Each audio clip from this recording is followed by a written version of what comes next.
Tom Clark's Main Event is a Boink Studios production. And now, on with the show. This is Daddy's show. Step off. Come on, won't you say it loud? Ayo, we gon' turn this out. Tom Clark's Main Event. Drop kick now. Hey, what's up, kids? Welcome back to the program. Tom Clark here, back here with you yet again. I'll get it. On another Friday. Happy Friday to you. Hope you guys are doing great out there. How's your week been? Hope everything's going well. Apologies for the box. I'm the man in the box. You understand? Where's my Alice in Chains fans at? I'm the man in the box. So I all my podcasting gear, my entire rig is back in my home office now. And because of that, my green screen that I bought for such a purpose is not long enough. So I'm going to have to roll with the punches, as they say, and just get this figured out at a later time. But you know what? We're going to make do. We're going to roll with it. We're going to do what we do. You know how we do. We do what we do. Thanks, everybody, for checking us out. Again, hope you've had a great week. We got a big show to get here to today. We're going to be reviewing AEW Forbidden Door. And again, thanks, everybody, for hanging on and for checking us out this week. We got a special guest on deck, and we got a few folks coming in right now. David Down Under was the first fella here. Live in Australia. Thank you, Dave, for hanging out with us. Myself and my family are doing well. Hope you are. Fernando, good to see you. JP, what's up, my friend? Chad, too bad. What's going on, dude? Good to see you. Yeah, I am the man in the box. Now I kind of feel like I need to keep it because now it's kind of catchy. I probably won't keep it. I had to get like a 7-foot or maybe an 8-foot green screen. Huge, man. This huge. Yeah. StreamYard's capabilities are not, I won't get into it. Anyway, we got a big show. Again, we got to talk to you about here today. Loads of stuff to go over. Before we go any further, kids, if you will, smash the like button for me and share this on your feed. All of the podcasts from Boink Studios have shared this on their respective Facebook pages. So I very much appreciate it if you would do the same. And, of course, share it with your friends, family, loved ones. Let them know that Tom Clark and company are live on the air. Folks, let's go ahead and welcome him to the show. You know him from the Untitled Wrestling Podcast. You also know him from Bear Mode, a podcast review of the Bear. Everyone, please welcome Big Tasty. What's up, man? How you doing? Yo, talk about making do. Not at all, man. Not at all. I'm so glad you could join me, man. Not only because you and I get to record together again, but also because you were there at the Forbidden Door. So we're going to get first-person perspective on how the show went, what you thought about it, and all that good stuff. So, yeah, thanks again for hanging out, man. No, it's been really interesting to see like how things came across on TV versus how they came across like in the arena.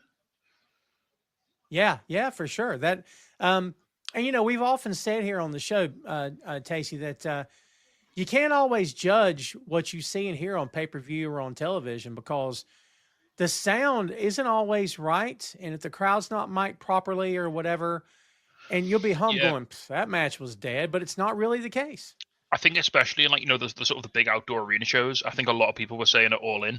The crowd felt very flat and like very quiet, but then people who were at the show were saying, no, we were hot for everything. It just, obviously there's no roof, so the sound just disappears. Just goes up. Yeah, the sound just goes up for sure. I want to talk just before we get into the show. Before we'll do the intros, I want to talk about like because I've been to Wembley for all in the last 2 years, and this is the first time we've had an indoor AEW pay-per-view. That's right. So the differences there in the venues and the way it was set up, because there were a lot of differences that I did appreciate a lot. I'm sure. So. Not the least of which is the weather, of course. You didn't have to sweat buckets. We are in England where rain is the sort of standard weather that we have most of the year. So, although it was actually really hot this weekend, which also, so the O2 is air conditioned and Wembley Stadium is not, it's outdoors. So that was one massive improvement. Nice. But it also wasn't like, because at Wembley, like it starts at 6 p.m. And I don't know if you've ever been to the UK, Tom, but by about 9, regardless of how hot it's been in the day, it's cold. Because we're not a warm country. So you go to Wembley, you get there like sort of 2-3 o'clock in the afternoon. It's like 28 degrees. You're in your shorts, your t-shirt. You're having a good time. You maybe have a little beer, and then by the time it gets to like 8-9 o'clock, the main event's rolling around. The sun's gone in. It's about 12 degrees. It's like, sorry, I'm using UK measurements here. You know, I get you. you'll have to figure it out. And you are just really, because you've been sat still for like 5 hours, you're just really cold. You haven't moved. You know, if like me, you're 37 years old and your knees hurt, you've got some cramp going on, and you know, it's like. But no, this was great. I will say, I don't think they'll. Unfortunately, I think that obviously they're going back to Wembley next year for All In again. But I think the setup, I don't know how it came across on TV, but the setup of the arena and the stage and everything for the show, I thought was so much cooler than Wembley. Yeah, I'm watching it again right now. It's a lot more intimate than Wembley, of course. Wembley was 80,000 people, I guess, or whatever the number was. 80, debatably 80,000 the first year, about 37,000 the second year.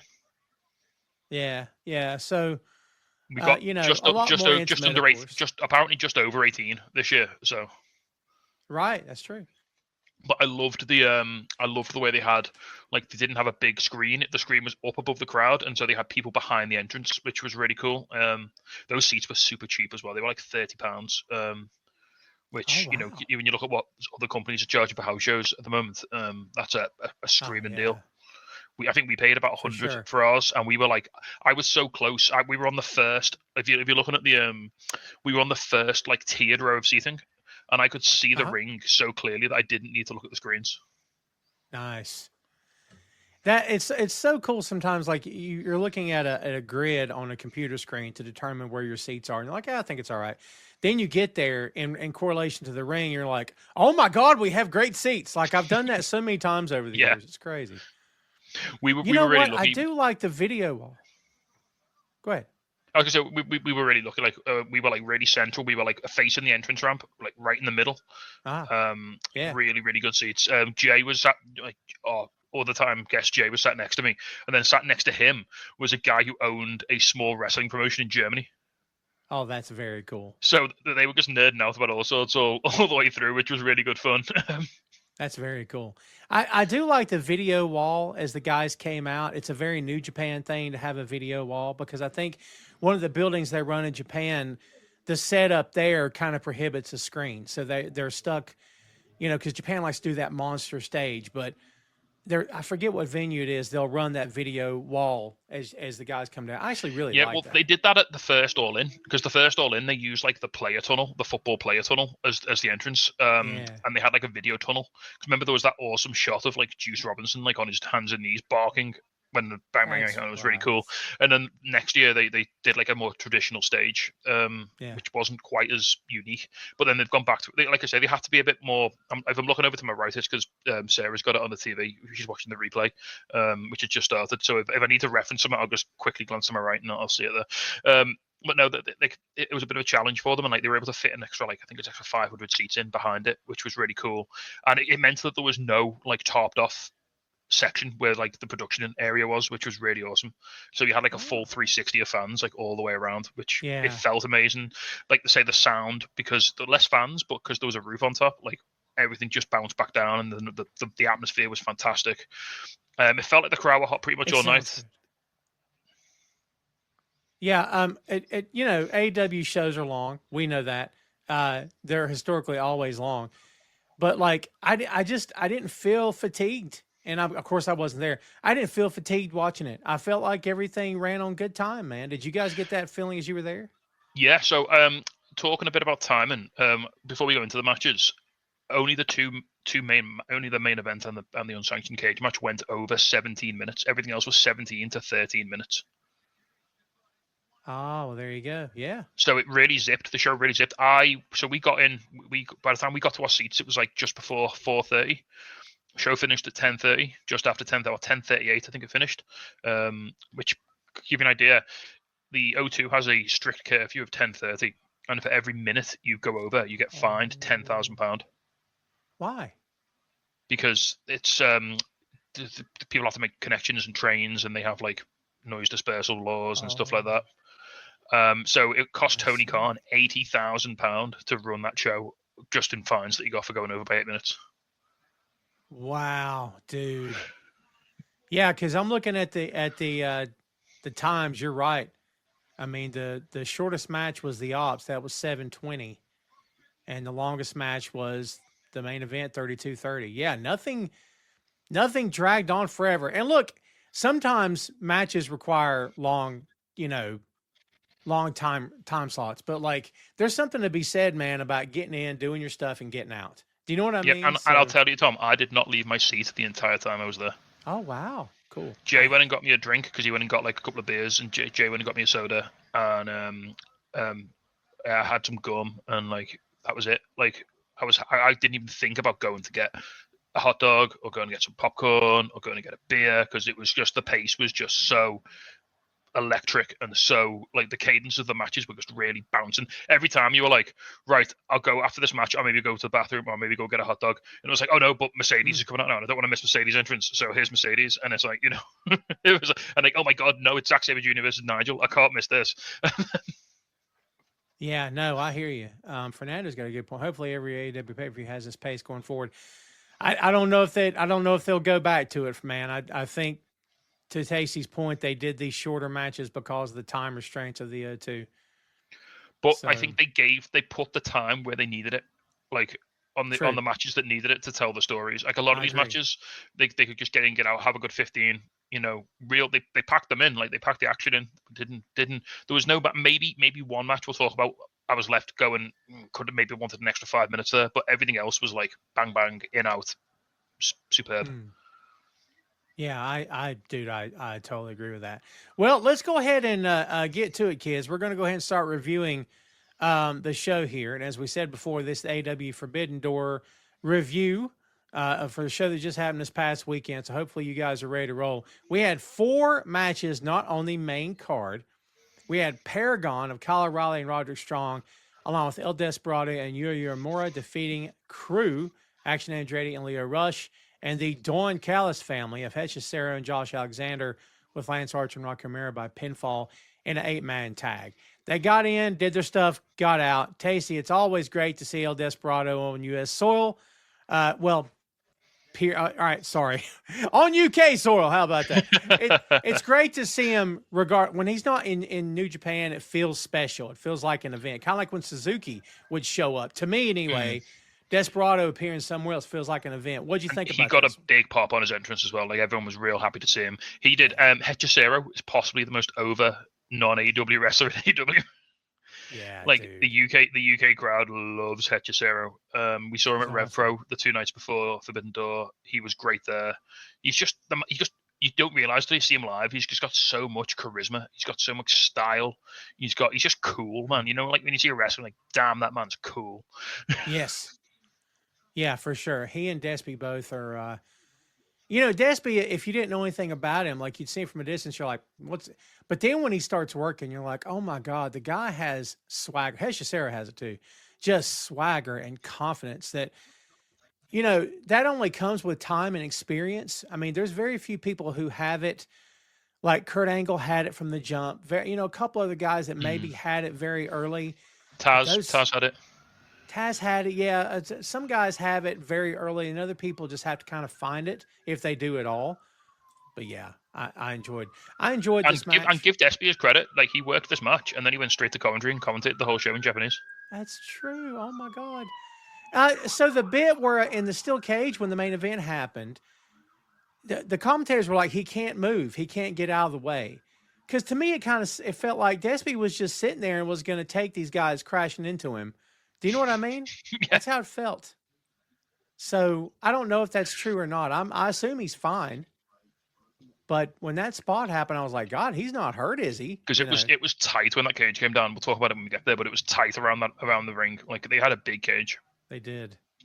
They did. I mean, a Hell in a Cell setup probably wouldn't have been what they'd wanted to do, but like, maybe for next time they shrink those 4 walls a little bit. Well, I think because it was 10 men, they were trying to do like blood and guts, but without the 2 rings, because obviously they couldn't have the 2 rings there for the whole show because it'd be ridiculous and it'd make the show weird. But they wanted they had the blood and guts like sized cage with like the massive because the guys got fight on the outside because you couldn't have all 10 guys in the ring at once, can you? Because Tanahashi's got to lie down for a bit to save his knees. Oh, that's true. God bless Tanahashi. I'm just saying. I can't wait to get there. Like I said, it was a good way to kick off the show. Let's talk about Gates of Agony, Bishop Khan and Toa Liona with Ricochet defeating Jet Speed of Kevin Knight, Speedball Mike Bailey, and Michael Oku Michael Oku got a nice little pop when he came out as well. He got a very concerned pop when he face planted the floor as well in that with that that's spot. fair. Yeah. So I saw Michael Oku both Red Pro shows as well. So it's the third. I saw him 3 nights in a row. The first night he was in a 10-man tag match. It was Tanahashi's last sanctioned UK match because this one wasn't. So it was really sweet though. It was Tanahashi and Shibata on the same team, which was really cool. And they had a big hug afterwards, and everyone did a little bit. Everyone got a little teary-eyed. Nice. So it was Speedball, Oku, Tanahashi, Shibata, and someone else who I've forgotten. But yeah, it was a great match. So on that match, Hechicero threw him face first into a steel chair, and he just hit it with his face. Wow. Yeah. Then the next night, I saw him have a match with Leon Slater, where he did just a number of horrendous bumps. He did like a sort of front flip off the turnbuckle onto the apron and just bounced off it and like landed on the floor. And then this one, he goes for the Fosbury flop, which is like one of his signature moves, and yeah, he just gets fully thrown like and lands like on his like spine, basically. Yeah, apparently he's okay because he's got that Darby Allin quality where he's just like made of rubber and he just doesn't get hurt. Darby, my God, we'll get there when we get there. But holy Lord, I was legit concerned about Darby. I'm concerned about Darby every time. You know what I mean? Every time the guy works. But yeah, Michael Oku, he had a hell of a weekend. He had a hell of a show in here. He got a huge pop, like you say, off the London crowd. He's probably one of the prominent British wrestlers on the British scene at the moment. There were big rumours a year or so ago that he was going to sign with AEW, and he didn't. I don't know whether it's visa issues. I don't know whether they haven't got a spot for him. I don't know whether they want because his partner also wrestles Amira. She's his valet. Don't know whether they didn't have a role for her and they wanted to go together, or I don't know what's going on. Interesting. Was it on commentary they mentioned possibly these two getting engaged? I don't know if that's been made official or not. Oh, cool. I mean, if so, then that'd be awesome. I know they've been together a while, I saw Michael Oku when he was like 20, when he was like just an up and coming, like just a guy. He was wrestling on our local indie, and he was basically just a jobber. He was getting beaten up by like Pac and like people like that, which was really funny. He was in one of ELP's last ever matches before he went to New Japan. Oh wow! He wrestled him in Liverpool at our local indie. I miss Pac. Pac's here today, gone tomorrow, all the time. That guy. He must be. So he's not cleared yet, but he was at the Newcastle Liverpool game on Monday with Sami Zayn, like in the crowd, just watching it. Yeah. So.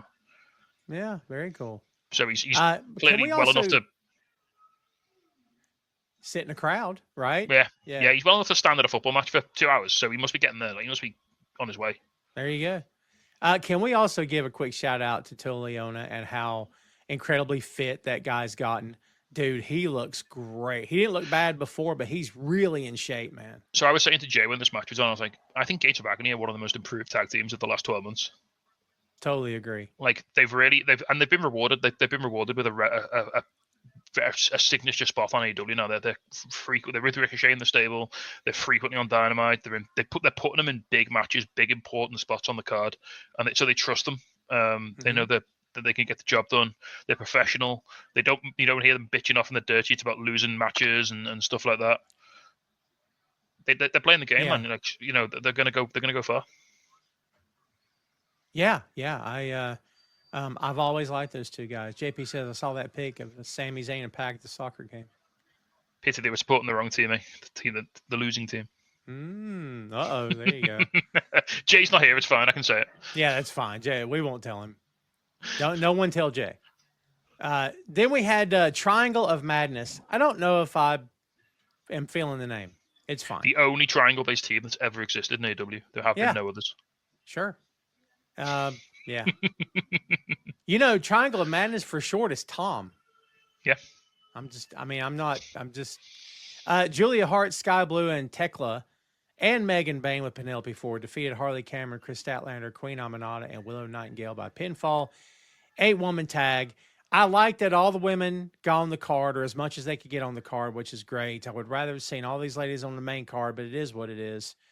How'd this one go over in the live crowd, Tacey? How'd you guys? Yeah, everyone loved it. I mean, Willow was popped huge. The crowd. I don't know if you know Blacksmith, the clothing company. They make like the wrestling football jerseys, the soccer jerseys. Sorry, it's Will Ospreay wears his a lot when he's out. You know that green jersey he wears. Yeah. So that's made by like just a guy. He's like a fan, and he makes like wrestlers. Like Willow wore hers. So they released a Kenny Omega one, a Darby Allin one, and a Willow one exclusively at the show. It was the first place you could get them.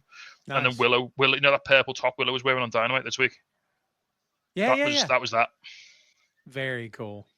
So Willow, just to give you an idea of how over Willow was, like her, like I think it nearly sold out. Like the Willow Nightingale, like I mean, I don't want to be like, but with wrestling fans, women's merch selling out is a huge deal. It is, yeah. Look, kids, we've supported women's wrestling from day one on the main event and on other shows that I've been on, and I'm sure Tacey shows as well. But here's what I'll tell you. As with a lot of the pro wrestling websites, the guys that run these sites, you know what they want the writers to write about? WWE. That's it. And WWE's the articles that get clicks. That's what gets the traffic. I'm not saying I love that, but that's how it is. And the women's stuff doesn't usually get a lot of traffic. And then, like he said, the merch may or may not do okay. The WNBA here in this country, Tacey, which you can support all day long and say they should, they're getting paid like $80K a year. And I'm like, the men are getting millions of dollars. Like, I'm against that. But then you watch a WNBA game and the place is half empty. And it's not fair, but dude, I didn't mean to get all weird, but there's like a weird, do you know what I mean? I wish it wasn't like that. So we're just starting to break through that now. So we're in a situation now where the women's national soccer team, the England women's soccer team, they've just back-to-back won the European Championships twice. And they're really starting to, like women's football in the UK, it's starting to take off now. And but like, you're still talking that they're earning like maybe £1,000 a week. And you've got men's players on £350,000 a week, it's like,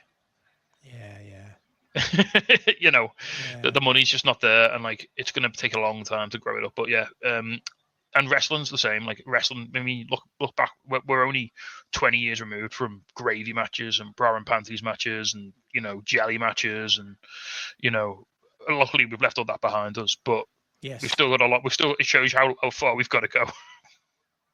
It's true. We still got a long way to go, but a match like this helps on a high-profile show, of course, because all these ladies can show off.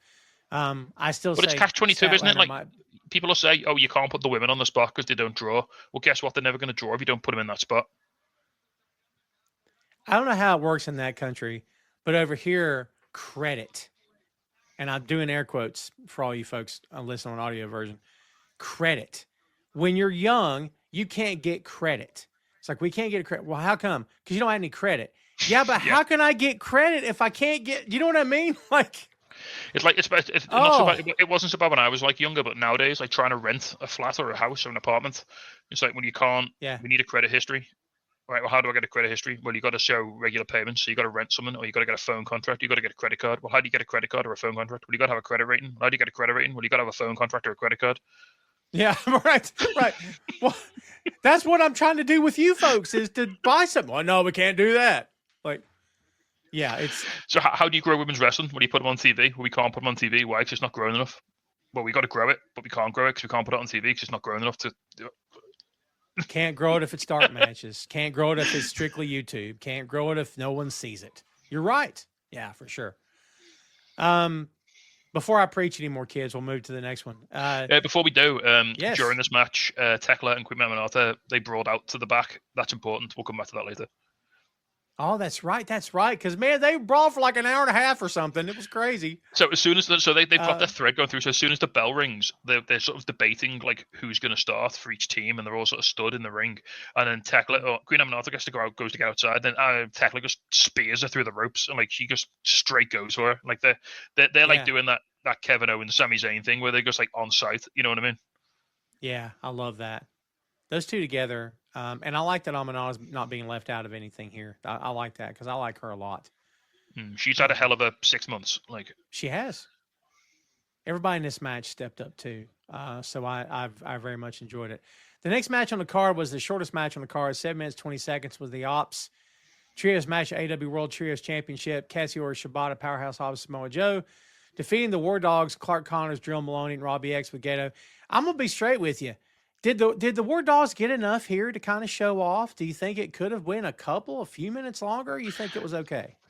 I think they got bits. The problem is these were very much like a. I mean, and I say this with great respect. They're very much a bit of a selection of B players, aren't they? Like, I love Drill Maloney. Drill Maloney was our local Indies champion for about a year, about 18 months ago. Robbie X, I've seen countless times on the UK scene, and it's great to see them just be here. You know, it's like just when they say like it's an honor just to be nominated. It was like one of them. It was like just to see them come out in like in front of 17, 18,000 people with the big entrances, the big cloaks and everything. One of our friends who was actually at London, he bumped into Tekla and Clark Connors in Camden Market on the Saturday. Nice. So that was cool. But yeah, Samoa Joe was the big star of this match. Like Joe, from his time in TNA used to tour the UK extensively back in the day when they had like guys like AJ and Samoa Joe. So Joe was always overused with the UK crowd, and yeah, we were big into him. And I mean, I think the Ops probably should beat these guys pretty handily, right? I mean, that's fair. It's just that every time New Japan does something with AEW, you kind of feel like New Japan tends to lose a lot of these matches. Do you know what I mean? I mean, like, Gato was right there. He could have had a word. Yeah, I wonder, because you hear all kinds of things. It's like, well, Gato used to be the primary booker, and now supposedly it's by committee. And I don't know. Hey, how much Toriano's in there, man. Toriano's doing bits now. Yeah. So like, it seemed like when it was in Gato's hands, it was fantastic booking. We're talking Dusty Rhodes level of booking, and that's high praise, especially coming from me, because like I felt like they were on. But then, of course, you lose all this top-notch main event talent, and then ownership starts moving around. Tanahashi comes in as president, and it's like, I guess change is inevitable, but in my head, I'm like, why would you mess with something that's working? Do you know what I mean? I will admit, I might have shouted some fairly unsavory things at Gato regarding his booking of this year's G1. Interesting. nothing offensive. Just yeah. What might those things have been? Just yeah. I mean, I might have called him a terrorist for his his booking of Evil. I might have said that they shouldn't have let him in the country. I don't understand. We don't have to get into it, but man, I just I love how the rumor came out that like Tony Khan just doesn't like Evil, so he just won't let him be on any of the combined shows. Well, we have I have went on and on about how, hey, you wanted the book, you didn't want help, cool. You better make it happen. And then we'll watch shows. I'm like, what's this? Why? So like, if that's how it is, that's fine. But I don't know. It was coming out this week, the stuff that Hager said, and he's not the only one to say things similar of, yeah, Tony plays favorites. And I'm like, yeah, we kind of always have known that about him, that he's got his favorites. Everybody plays favorites. Everybody Sure. in human history has people they like and people they don't like. Yeah. I mean, I'm not going to get into the Hager stuff. I don't think it needs oxygen. The man is clearly desperate for attention, isn't he? And like, I don't think he should be. I mean, it's weird that he calls a billionaire a communist, which I think shows his fundamental lack of understanding of how the political spectrum works, quite frankly. Well, I mean, I think he's already proven that, hand over fist, that he don't know how politics work, because by the people he supports. But speaking of the Aminata thing, let's just say that We the People gimmick was maybe not a gimmick. Not a gimmick. Not a gimmick. No. Yeah. I'm watching the ladies' match right now, and we got the return of Jamie Hayter. I'm guessing that you and everybody around you went nuts when Jamie came out. Yes, absolutely. Yeah. So it was weird because she made her initial return last year at All In. And then obviously she got hurt again in the Mercedes match. And yeah, love that she's back. I hope that this doesn't mean they're pushing Aminata out of the Thekla thing. Good call. But I think it might have implications for something we're going to talk about in a little bit. Yeah, I'd be okay with that. I want Jamie to get what she deserves, and also, I think Aminata's really put the work in to be able to earn something. Do you know what I mean? So, Yeah, we'll see how it all plays out. Let's see the actual card. Here we go, kids. The actual card. And we're going to go ahead and get to it now. The first match of the night. Adam Copeland and Christian Cage defeating Killswitch and Kip Sabian in a tag team match. So we said this was rushed. They could have milked this thing for a few more weeks, but suddenly they're back together. Was it worth it in the end? Did you guys kind of eat that up? What'd you think? I think they just really wanted to get Cope and Christian in front of the UK crowd, and I think it kind of paid off because we went ballistic for particularly Cope's entrance. Like we were singing Metalingus for like pretty much the whole song without the music. Oh yeah. Which was great. My only, again, talking about letting things, rushing things a little bit, and I know we talked earlier that the show was tight on time. Yeah. They probably could have given us another 90 seconds or so of Cope and Christian in the ring together before they hit the Patriarchy's music and brought out Luchasaurus and Kip Sabian. Like that was huge. This is the first time they've tagged together since 2001. That's a long time, man. And you couldn't give us 2 minutes to drink that in. No kidding. Yeah, I don't understand that either. Yeah, I mean, honestly, you guys were probably the best on that song that I've heard in months. So, like, Alter Bridge actually commented, like, on social media, like, to a clip of it, and we're like, "That's amazing," and it's like, "Oh, that's very cool." That's so very cool. my girlfriend, so she was like, throughout the entire last week before the show, while she was brushing her teeth, she had the song on, so she would learn the middle bit because she didn't know the words to the bit in the middle, and she wanted to be able to sing the whole thing. Nice. Give you an idea of the work that was getting put in by this crowd to make sure we were good on that. Oh, I'm sure. Yeah, like because anytime, and a note to AEW camera teams across the world, quit trying to show fans singing the songs because they always choose fans that don't really know the words. They're just going, just put the camera on Cope, just look at him getting all teary-eyed while we sing his song, and that's everything you need. Leave it there and we're good. Yeah, but they insist on showing poor folks in the crowd who are just kind of fudging their way through it. So, well, the match did what it needed to do. You know, Cope and Christian got the win. I do like when they came out and Christian's got that scowl and then Edge just propped up beside him and it's just a way of saying, I'm just going to do it because he's doing it. And then he tries to hug him and Christian's like, no, that's all right. Don't do that. I do like that bit. I think it's funny. And then this past Wednesday when he was getting ready to mention, was it Cash's dad, and Cope took the mic. Oh, no, we're not. You know what? Just do it. And then he just lets him do it. Yeah. I really like how they're stressing that this is like a marriage of convenience. It's not. Yes. They're not back to where they were. They might get there. We don't know. We're going to see where it goes. But at the moment, it's strictly business. Yeah.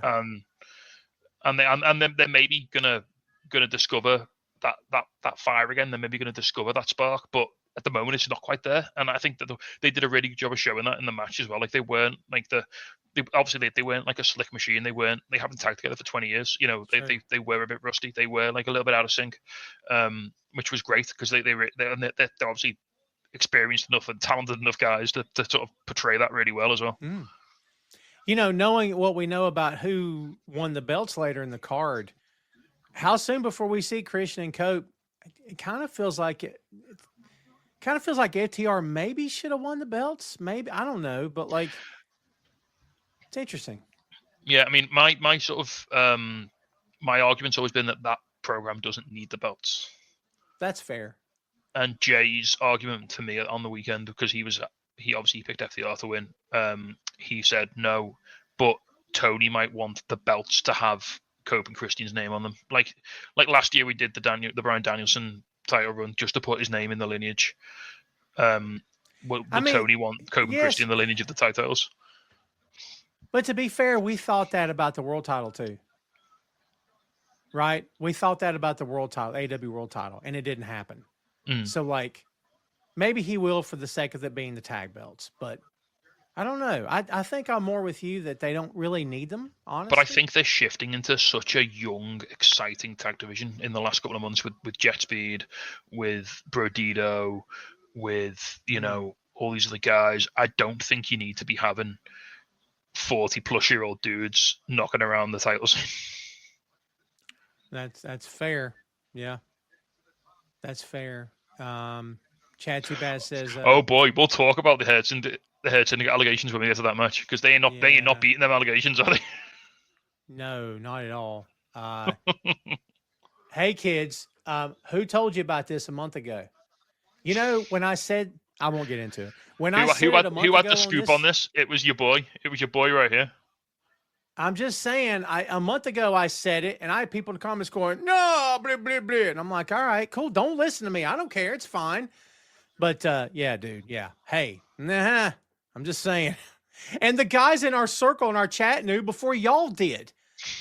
Because I told them how I knew, and I'm like, don't tell anybody I told you. It was popping off in the Bear Mode group chat, I'll tell you now. Yes, for sure. For sure. Slip me a little PayPal. I might be able to get you in. Get all the hot scoops. There you go. See, we're you know. Also, good pictures of food that we send each other because we're terrible people. It's true. Yeah. Speaking of food, it's been since breakfast, so I'm gonna have to do something. I got water. That's really all I need. I'll keep myself going. Well, here's what I'll say about Cope and Christian.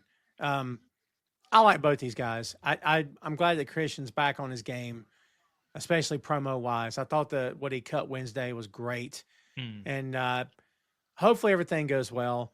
I don't understand why they keep baiting the hook of a kill switch face turn. They did it forever with Christian. They did it Sunday, and I'm like, why? Shouldn't him and Kit be on the same? Okay, especially because the only rug pull you've got now is Jack Perry comes back, but he's also a fit heel. So yes, I don't get that. Like, the crowd wants kill switch to be face. They are drooling for it. But like, I don't care if you don't turn him, but why you keep teasing it? I don't understand that. It makes my head hurt. Let's move to the next match, kids. Kyle Fletcher with Dawn Callis and Lance Archer defeated Hiromu Takahashi. I saw people online going crazy saying how great of a match it was. And I'm like, did everybody think that Hiromu wasn't going to bring everything he had? Like, Hiromu can take the night off and still have an amazing match. Do you know what I mean? If you didn't think this was a potential match of the night contender, then I mean, I know, but I mean, all I will say though, in people's defense, I think, I mean, I'm not like a Hiromu expert. I've seen a fair few of his matches. I've not followed his entire career, but Kyle brought the very, very best out of him. For sure. And I mean, Kyle's that guy. No, Kyle's just that guy who he just brings the best out of people. He's on that level. He is. And Kyle gave him a lot. And you know, I've vented before on this show about that too, about how guys who don't give their opponents much or guys who run their opponents down. MJF said Mark Briscoe can't wrestle. Then you better win. You better beat him.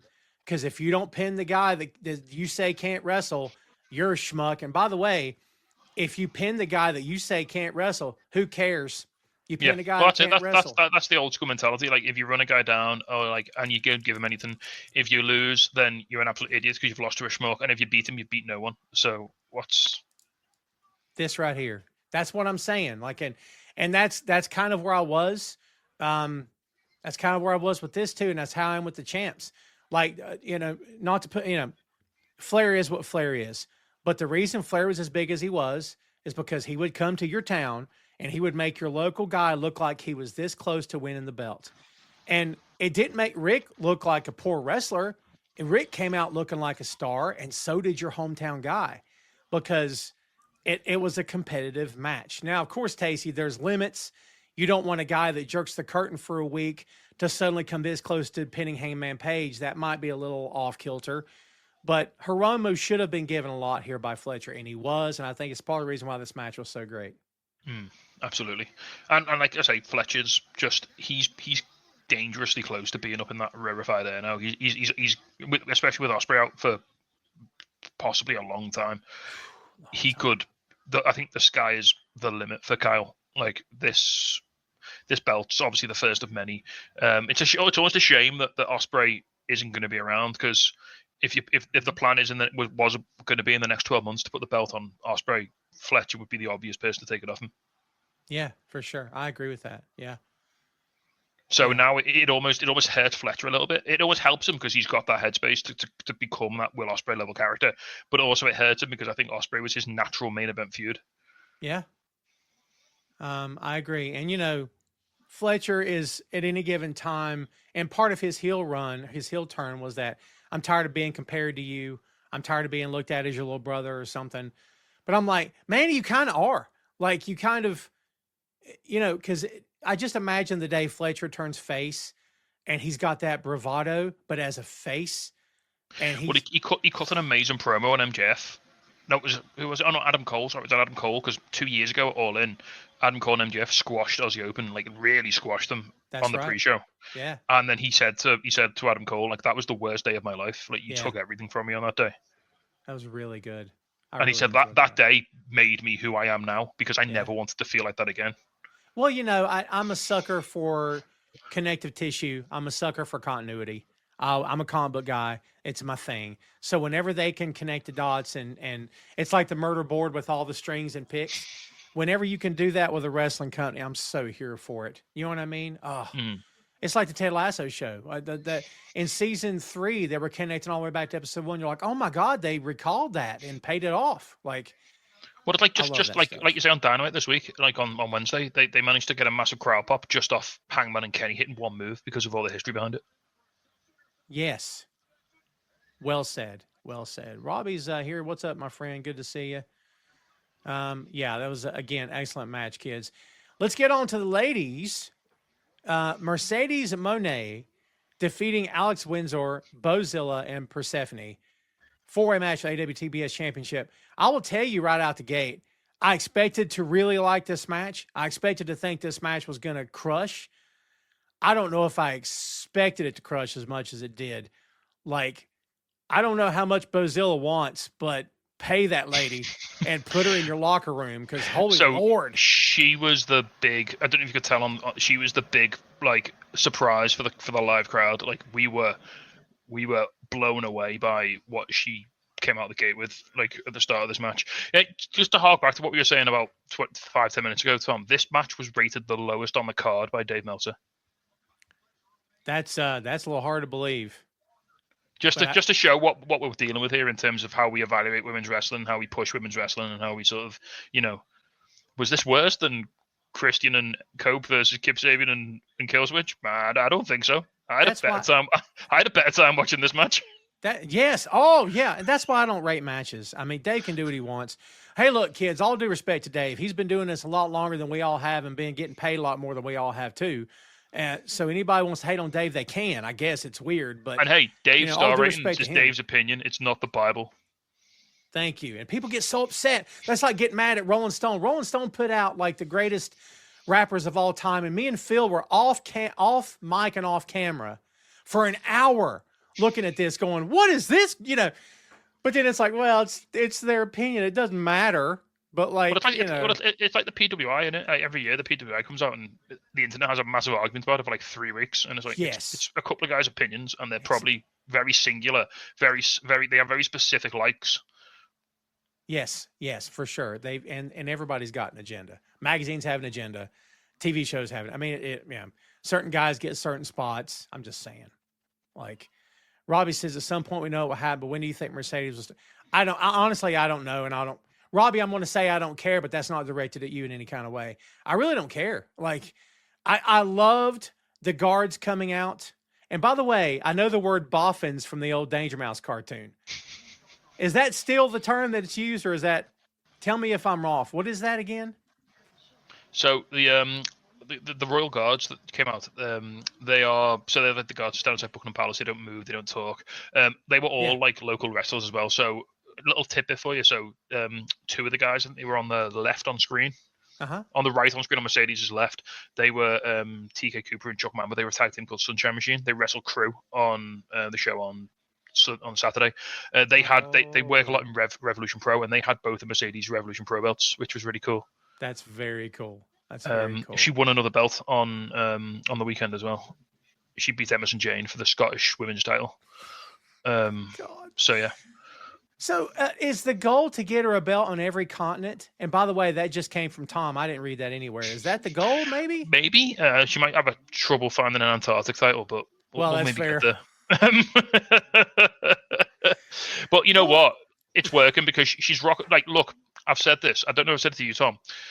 Mercedes could have signed a contract with the Federation, with WWE, and she could have got paid handsomely to just do what she was doing and like work the matches and be on TV, maybe do a little NXT run, maybe mentor some women. Yeah. But you know what? She doesn't. I saw her take some ridiculous bumps in front of 1,000 people on Friday and Saturday. She doesn't need to be taking those bumps. She doesn't need to be doing that. No. She's doing that because she loves this profession. She loves wrestling. Yeah. She loves going out there. She's traveling all over the world. She's in Europe. She's in America. She's in Japan. She's in Mexico. She's working in front of 250 people. She's doing shows in bingo halls because she just, this is fantastic. I got to see her from like 15 feet away wrestle twice over the weekend. Cool. That's very cool. And if in 3 years she goes back and signs the largest women's deal in the history of WWE, I mean the history of that company, then you would say, well, smart business lady. She did everything. I mean, now I'm not saying she's doing all this to get that, but I think maybe she's doing all this to stick their face in it and say, look what you let me go, or you let me just take a while. Look what happened. I got over and I'm bigger now than I ever was working for you. And like, for yourself in that other company, they sell you the life of being a WWE superstar. That's how they sell their talent. It's like, look, you wanted to do this since you were a kid, right? This is everything you ever dreamed of. But then these people sign the deals and you never see them. You never hear from them. They're in silly matches. They get stupid names. And you're like, what is this I'm watching? But like, I love that Mercedes took her career and her own fate in her own hands. And they don't let anyone get bigger than the company. They punish you if you get yourself over. Whereas other companies might maybe reward you for that. And she said this, like she said a lot of times, like she loves being in AEW because Tony's really supportive. And she'll say to him, look, I want to go and wrestle in Poland. And he'll be like, yeah, go and win a title in Poland. Cool. We'll show it on Dynamite and we'll bring your belts out and you can have a big celebration with all your belts. And that's great for the companies because there's all them companies' belts on AEW television. You know what I mean? For sure.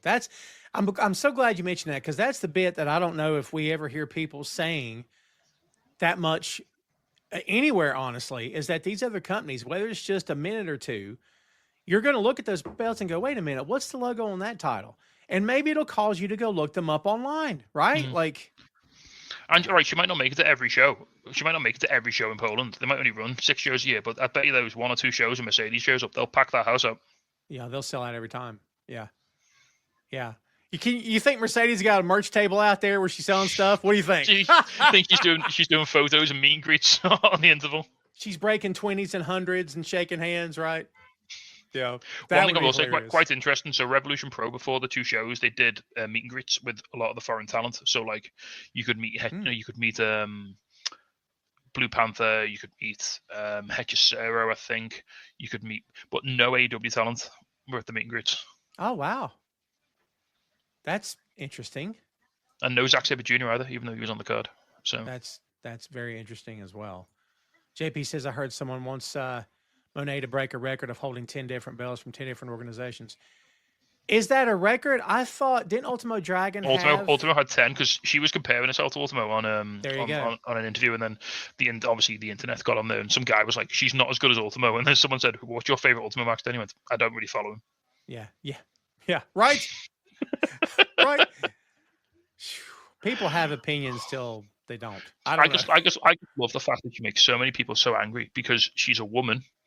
Yes. She took her career in her own hands. She bet on herself, and she's made a shed load of money, and she's having a great time doing what she loves. And for some men just can't handle that, and it's fantastic. I love it. When things are listen. I said this to somebody this past week. It must be exhausting, Casey, to just hate everything and to every day wake up and blister someone on socials, to hate somebody. I got to be honest, man, life's too short. I can't imagine being that freaking mad every day of my life. Like, dude, Go get some sunshine. I don't know. Get away from put the phone down. God bless it, man. Like, you know? Tom, I don't care for WWE programming. I don't care for the company. I don't care for the way they book matches. I don't care for the way they treat talent. I No. don't care for any of that stuff. Do you know how much of my day I spend thinking about that? It's like less than 1%. Less than 0.5%. Yeah, for sure. Yeah. Because life's too short, man. I'm going to die someday, and I don't want to fill my life with the stuff that I hate. I want to fill my life with the stuff that I really like. Yeah, that's I was talking to somebody this morning. I was like, because this person asked me, what kind of content do you podcast on? I'm like, stuff that I like. I don't do anything controversial, and I don't really go after anybody. And today's the show where I hate stuff. I'm like, I don't want to put that out in the world. I mean, people, listen, you know this. There's plenty of shows people can go listen and watch that do that all the time. They're not going to get that from me, dude. I don't do that. I don't carry myself that way. I just don't want to do that, man. I don't want to talk about stuff I don't like. It'll just make me angry, and I don't want to be angry. That's why when we do the podcast, we keep it positive. We talk about the things that we enjoy. If you can't find something you enjoy in a 5-hour pay-per-view, then you shouldn't be watching wrestling. I'm sorry. Thank you, for sure. Zack Sabre Jr. defeated Nigel McGuinness. Singles match for IWGP World Heavyweight Championship. Number one, the belt. If the belt's not going to be on Yota Tsuji because of the G1, then Zack Sabre is the most logical choice, in my opinion, in that entire company to have your title. And if you're not sure because you're working on Yota or you're working on the next tier, that's fine. Keep that belt on Zack as long as you can and not on Evil, my opinion. But he's the right guy. I said last week on the main event, Tacey, that him and Nigel were going to possibly have the best match of the night. It was not going to be catch as catch can. It was going to be a technical masterpiece. I feel like they both brought everything they had. I love that they hugged at the end. I don't know why they keep teasing a Daniel Garcia heel turn and then they don't do it. I don't know what they're waiting on. But how this play, I'm guessing it played out wonderfully in real time. So yeah, I as I said to you before, I was close enough to the ring that I didn't have to watch the big screens. I could see the action in the ring. I saw this entire match with my own eyes, no screens in the way. And there were things in this match that I can't believe happened. Like I saw Zack Sabre Jr. the night before wrestle Zazaya, who's a phenomenal young wrestler out of Madrid. He's just about to sign with WWE. This was his last match on the Indies before he goes away. And that match was phenomenal. And then every time there's a Nigel match, I get this little, because I've seen like Nigel. I don't know if you know this, a little bit of wrestling history. Nigel and Danielson had one of their most famous matches in Liverpool. Oh, interesting. I don't know if I knew it was one of the unification matches for the Ring of Honor World Title and Pure Title, and they both, it was the one where they both bled. They both smashed each other onto the guardrail until they bled. It's a hell of a match. I'll find it. I'll send you it. It's phenomenal. It happened like literally 3 miles away from where I'm sitting right now. It's nice. Phenomenal match. And I love Nigel so much. And like, if you ever get a chance, have you seen his documentary, The Last of McGuinness? I have not seen that yet, but I've heard good things about it. It's a heartbreaking documentary about like Nigel, like on this last tour, and he's wrestled in front of like 50 people on like this tour of America, and he's got like a suitcase full of shirts, and the fans love him, but they're just not there anymore. You know what I mean? Yeah. And it actually ends the last show on his tour, his last retirement match. I don't know if this was intentional or whether it just worked out that way.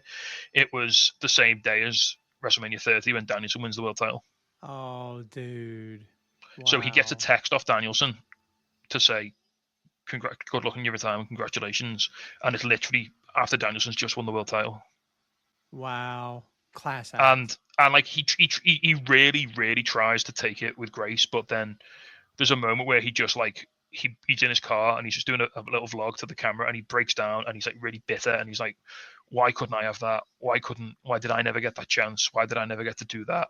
He never got the big match. He never got the big entrance. He never got and then, so now to see him have this now as like a second gasp of life in AEW and come out, like he came out in front of 35,000 people last year to make his in-ring return and he faced off against Okada, in the ring, and that was, me and Jay were like crying, like actually crying, because like it meant so much for us to see him have that.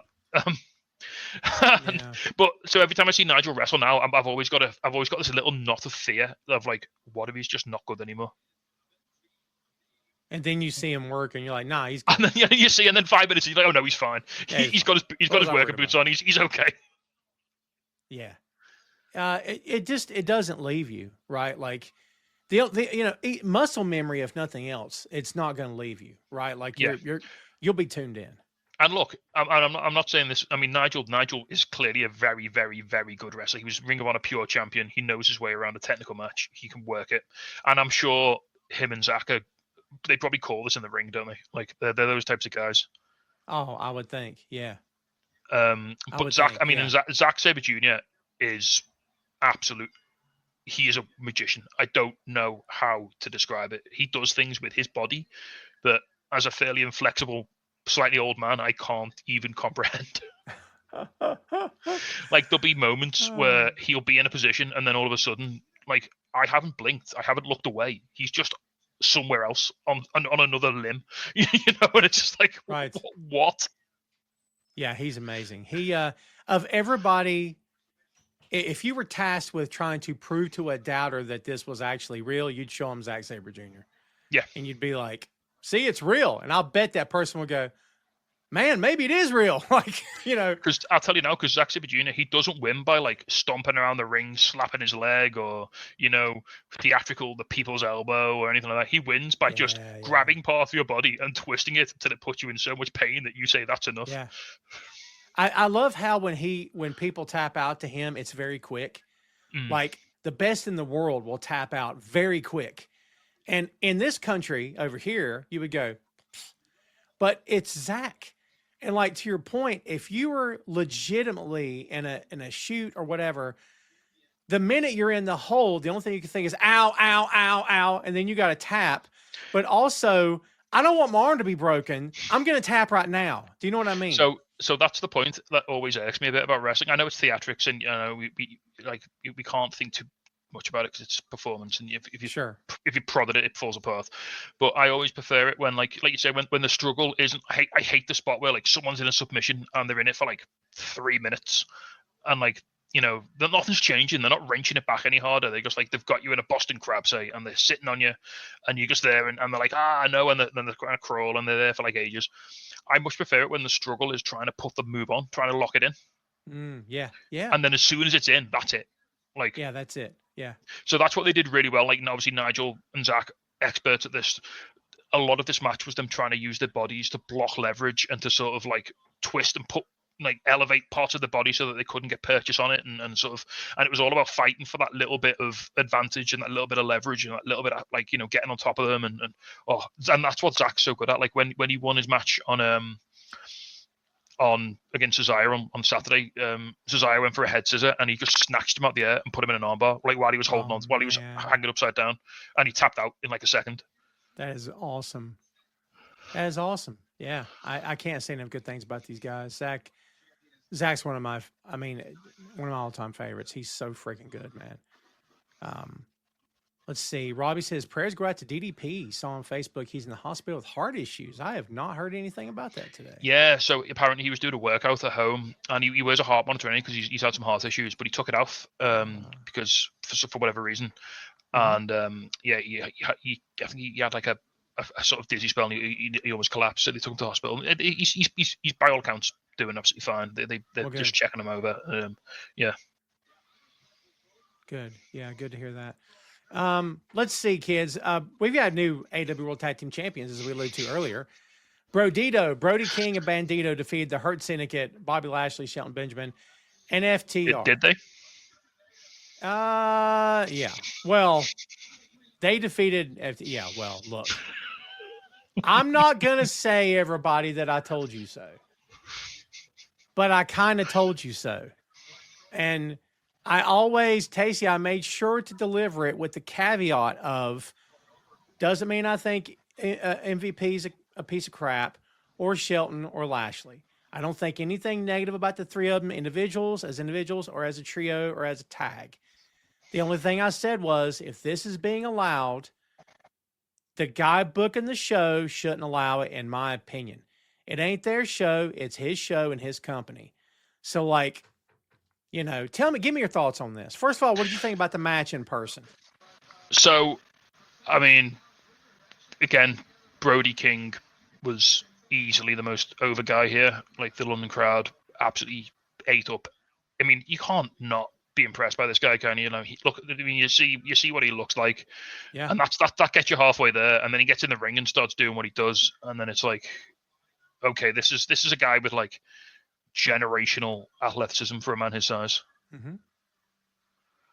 And then you've got, I mean, and then when the other member of the team is Bandito, who's one of the best luchadors that probably come out of the last sort of 10 years.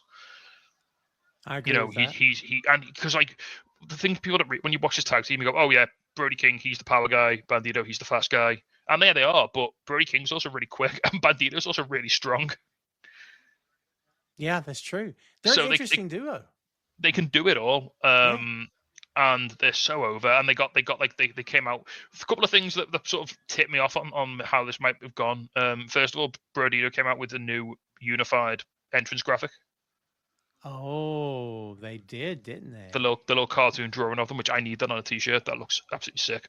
Absolutely love that. Brody King. I mean, if you ever get a chance to go to an AEW show, if they swing past your way and Brody King's on the show, there's nothing better than doing the dog bark when Brody King's, you know, just throwing people around. It's real fun to do that in real life. Oh my god, sing along to the Herd Syndicate song as well. I know you don't like it, but just singing with her people, that's a real fun time. Yeah, I like that song. So isn't it West Side Gun? I think so. Yeah. I knew Brody when he was in the original Ring of Honor, when he was with Villains. What was it called? Villain Enterprises. Yeah. Yeah, I know. But, but they did have PCO in there too. Oh yeah.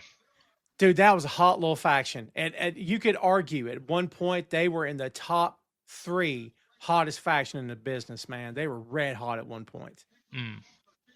But we know about the rest of it. So, so even back then, I'm like, how did that big dude, how is he, right? Like, you can't even put into words the lucha stuff that this guy does, man. It's crazy. And he just ticks all the boxes. Like, his look is unbelievable. His size is great.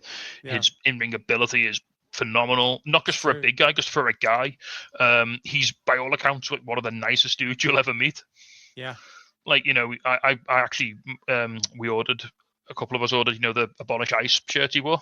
Yes. Like, you know, the shirt they made for the charity. A couple of us, and I actually got mine on Forbidden Door Day off my mate who ordered it for me. Very cool. So that was really awesome.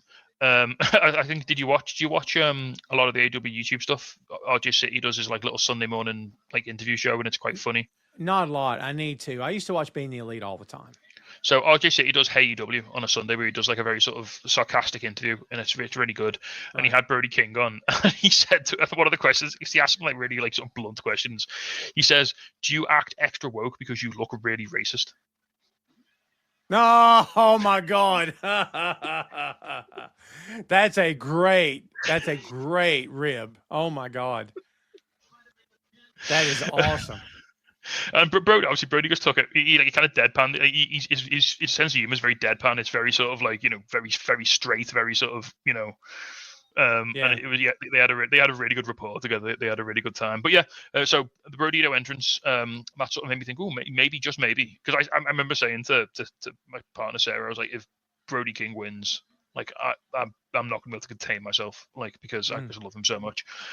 Then MVP wasn't with the Herd Syndicate, which was interesting. That was very interesting. Yes. So I thought initially, because I said to Jay, is this because he's a convicted felon? Is he not allowed in the UK? I don't know. But apparently that's not the case. Yeah. So he just wasn't there. That's a great question. I really don't know. I've had an insanely busy week, so I haven't done any kind of research to figure out what happened to him. That's crazy. Well, look, you know, the match was still solid. I didn't see Shelton or Lashley not performing. It's not like they laid down. They didn't sandbag anyone. They're professionals. No. They took all the offense. You know, they gave a lot to Brody in particular and Bandito and FTR. You know, I don't see anything when they're in the ring that suggests that they have a problem with anybody. No, and like, you know, there's something to be said for Austin back in the day, making it known. You want me to lose to Brock on TV? Why? And then, of course, could he have handled it better instead of just going home? I guess. Because it was that whole, he took his ball and went home. But I'm like, you asked your top guy to lose to a guy on TV. And if I remember correctly, Austin's problem wasn't losing to Lesnar. It was that it was on a throwaway TV match. He said, if you want to build him up, I'll put him over on a big show. Yes.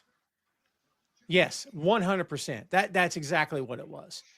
So, like, I don't know that Shelton, in my opinion, I don't think Shelton and Lashley, let's say it's so outright, Tacey, that they're flat out telling Tony, we're not, blah, blah, blah. I don't know that it carries water or holds water or carries weight when you're the age you are. Yes, they both look phenomenal. Yes, they both got name recognition. You're not 25, both of you. You're not, 30 years ahead or in front of you. You're not the hottest thing. You're not Tony Storm. So, like, right? I don't understand it if that was flat out being said. And there's debate about that. I don't know. Like, and again, like we said earlier, why would you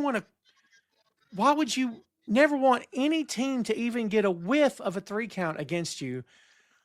Your matches are going to get boring. In my opinion, Hurt Syndicate's matches have become more than boring this whole time. Because I'm like, they're not winning, they're losing belts tonight. So a lot of this just don't add up, dude. I don't get it. No, but yeah, the match was really fun. Obviously, we had the as soon as the Hurt Syndicate got dragged out, the crowd. I think you could actually tell the energy in the room really picks up, because as soon as that happens, we know we're going to have new champions. Yes, so yes. everyone gets real excited to see that happen. Yeah, for sure. I totally agree with you. And which that's a problem, isn't it? When like the biggest pop is for your champions and showing everyone, look, we're losing these belts, and then the crowd pops mad. Like that's when you've got a little issue and you need to get the belts onto somebody else. Yeah, it's maybe time to drop them. I mean, I was super into the Hurt Syndicate winning the belts. It felt really cool. I just don't see. I've had this issue before. Like we've gone back and forth on the Bucks and FTR, and I know they're two of the most decorated tag teams of all time, and they're two of the greatest tag teams of all time. But in a company where several teams just didn't get their flowers, when Best Friends never won the belts, when Proud and Powerful never won the belts, all these Private Party only got that horrendous title reign. I don't see how you can justify 3 and 4 time tag team champions. And the Outrunners, the only thing Outrunners do is lose. That's all they do. They'll beat teams that aren't ranked, and then they'll lose to top teams all the time. The Outrunners have got that curse, though, haven't they? Where like they're one of those guys who they go, oh yeah, you can lose but still be over, so you can just lose all the time. I mean, I guess, but I imagine how much more over they'd be if they won the belts for a change, right? Like, it seems like easy math. The Bucks wanted to do business, didn't they? They wanted to drop it to the Outrunners.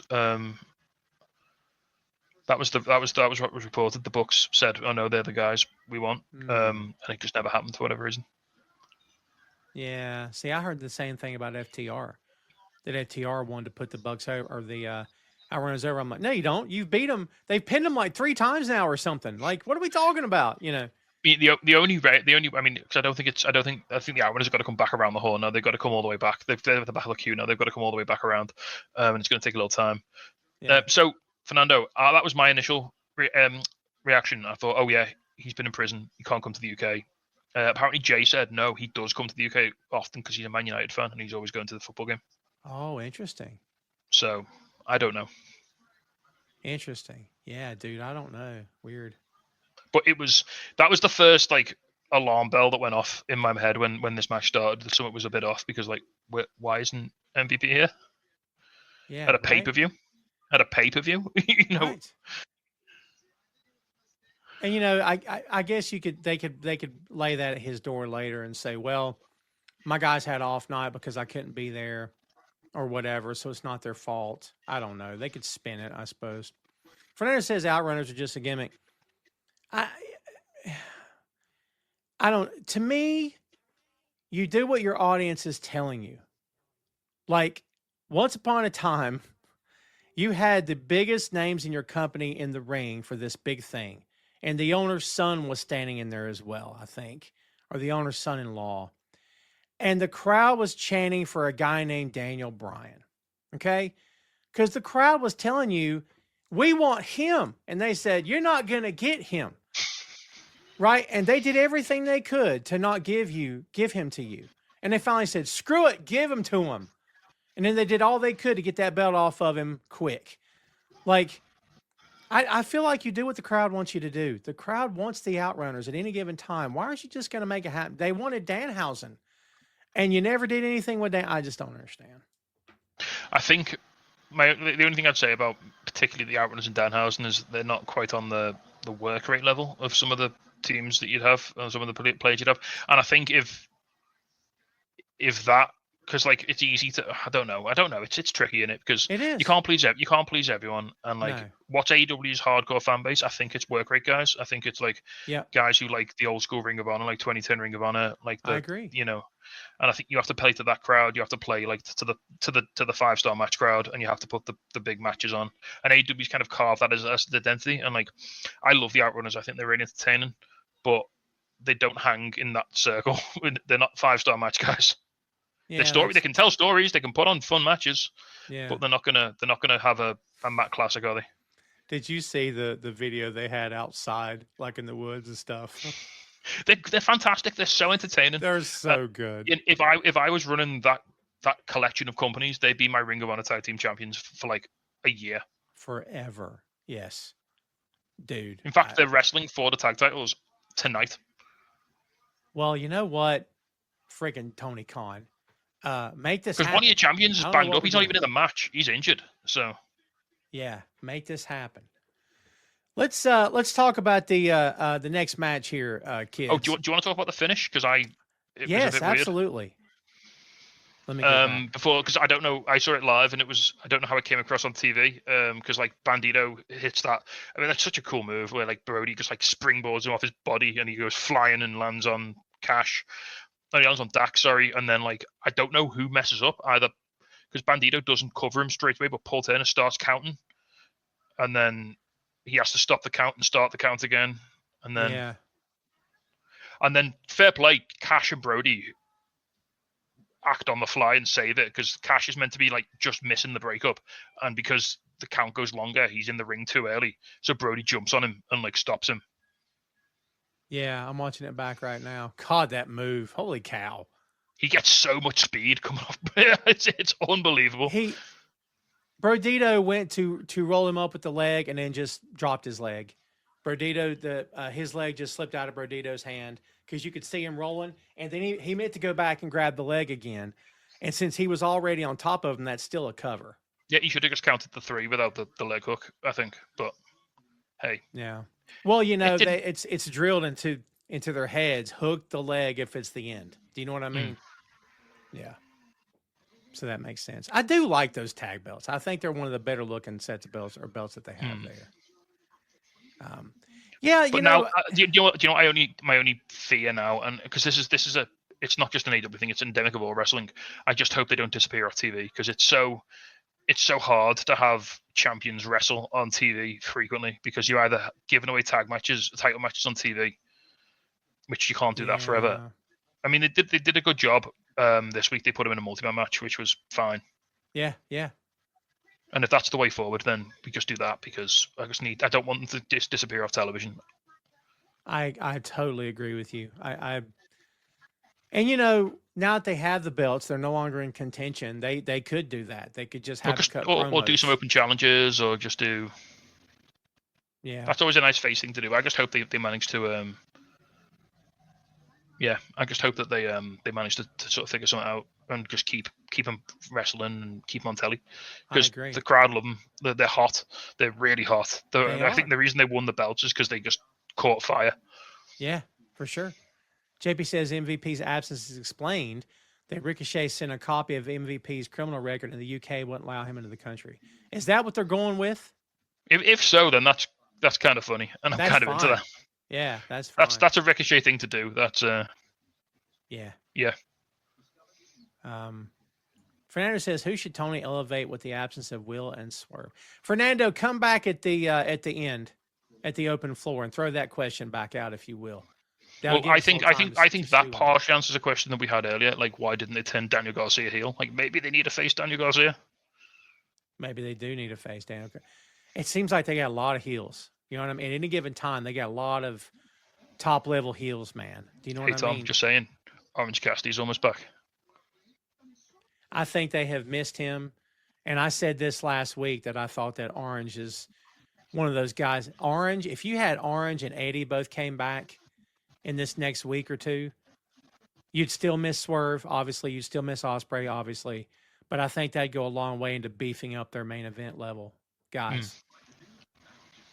Especially the guys who can both instantly slot into programs with Moxley and have big emotional things with him. They've both been to the wall with John Moxley. They both have issues with John Moxley. Yeah. By the way, I like how Darby, and I love Darby, don't get me wrong, but Darby cut that promo or that vignette, and he's like, where he's got his own blood or something, and he's writing on, and he's like, I'm going to take everything from you. We can't take everything. I mean, you can't take the belt. Like, I get what you're saying. We can't take everything. I don't know. It's fine, right?